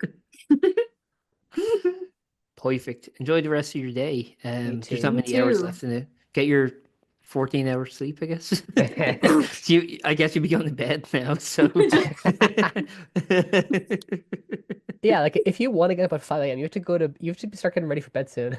Yeah, yeah. night, guys. Good night. Oh, how beautiful it is to live in Selfridge. I go to sleep at 5 and I wake up and I drink milk and eat crackers for So breakfast. specific. How bland do you think they are? The two genders. I don't know. I'm very Dublin centric, so I try to be more enlightened. Sometimes I try to acknowledge the existence of places like Mead, but that's Yeah. about the extent of it. You Milk Yeah. and crackers are my two favorite genders. know. I mean, that's just Selbridge now. That's what they are, milk and crackers. That's what I'm going to call them from now on. Actually, remember that time Would you be sound milk or would you be biker? crackers? Huh? Would you be milk or would you be crackers? See, they both just seem like white people. They both just seem like synonyms for white people. You are white, Um, Aaron. I know that, but like, there's no diversity in that discussion. There's no. It's not like, are you milk or Coca-Cola? And you're like, oh, Coca-Cola. That's exotic. That's Are you referring to people of color as exotic? shit. Okay. Milk or orange Fanta. Who are you Oh calling fuck. orange? Is there any? Well, there's an obvious answer to that I'm not gonna dignify. Don't dignify with an answer. I could do the impression again. Somehow the last time we did this interview, I did an impression of Donald Trump, the Good Oh yeah. Doctor, and someone else I can't think of. Sean Connery. Oh, Yeah. God. I was like, what the fuck? So Those are my three favorite genders. fuck, marry, kill. Milk and crackers. Milk and crackers. Marry Sean Connery, fuck the Good Doctor, Trump. Yeah, There you go. there you go. Yeah. I just want to know whether I'm a milk or crackers person now. They didn't kill me in the hypothetical. Good Doctor. You need 14 hours sleep. Oh God. I was trying my best not to bring him up again, but alas, you inspired something in me. You inspired I'm just odd. my good This doctor. is just Aaron around every autistic person. That's my only frame of reference. Is the Good Doctor. When I'm this like, podcast comes out, I'm just gonna have it, but like linked as like, are you milk or crackers? yeah. Personally, I think I would be milk. Really, I think I'd be more of a cracker person. Why? I don't know. I do want to fucking like destroy. I don't know. Oh my God. You know, like, if you, what happens if you like hit milk with a hammer? It's fine. If you hit But no, it crackers goes with a hammer, everywhere. Like you get in a Like- lucky room. but it's still milk. Oh, sure. You're saying this. Well, yeah, but it's kind of sparsed out. It doesn't have the density Yeah. it once had. You know, it's kind of all over the room now. You Yeah. don't get it. I get what you're saying. The substance is still the same. But No, you can no, say no. that, but you can say that with crackers too, because like it's still crackers, just in little pieces now. Yeah. I don't know why I Oh, thought okay. Defend yourself. Defend your position, Willow. No. I'm not going to interrupt you. for Come on, once. try. No, I because like if you have a cracker, it's like a little square cracker, and you hit it with a hammer, it goes all to pieces. Yes, it's still cracker, but it's not what it once was. Where Don't and you can expose me. and you, Yo. I'm gonna hit So you what you're with a hammer saying if you don't is, shut the if you fuck up. hit Georgia with a hammer, she's no longer Georgia. I'm sorry, Aaron. I thought you just said you weren't gonna interrupt me. Oh, sorry. I was Cracker. trying to help your argument a little, but okay. Damn. No, I don't need you. Where like a cracker that's been hit with a hammer will never be the same. But there is the possibility of if you have like a bowl of milk and you like swing a fucking hammer into it, Mhm. you can potentially get all the milk back in. It'd be really, really difficult, but like it's a possibility because it's not broken. It's just like in different places. Oh. I think that's a beautiful simile for displacement in our modern world. Yeah. You're still the same person. You're just If I a had the little option, I'd dispersed. like end the podcast right there. Well, thankfully I do. All right. Best of luck to both of you, and let us know if there's any gigs aren't coming up sometime soon. I'll post about that, and I'll go see Porge. Yeah. Nice. Yeah. Do you have any Thank plans you. for that? That's the last thing I will ask. Plans for No. shows. No, not at the moment. We will. What a bummer to go out on. No. Brother, what did I just say about finishing like a 4,000 word dissertation last night that I had to do in like 5 days? Oh, wow. Oh, I can't gig because I have a dissertation. All right. Oh, look at me. This is Aaron interacting with any woman.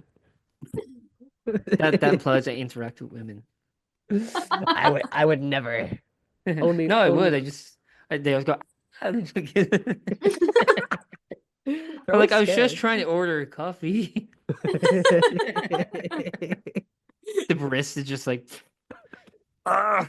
And then they That's turn what- around and go, "Sorry, it's my first day." This is exactly Heyo. what's gonna happen next time I see you in person. I'm gonna tell you the story about how I got my drum kit in a haunted house, and I'm leaving. Bye now. All right. Take care of yourselves. And, Take care. we'll keep You too. chatting. Thank you for Bye-bye. everything. Thank you. Bye. Bye.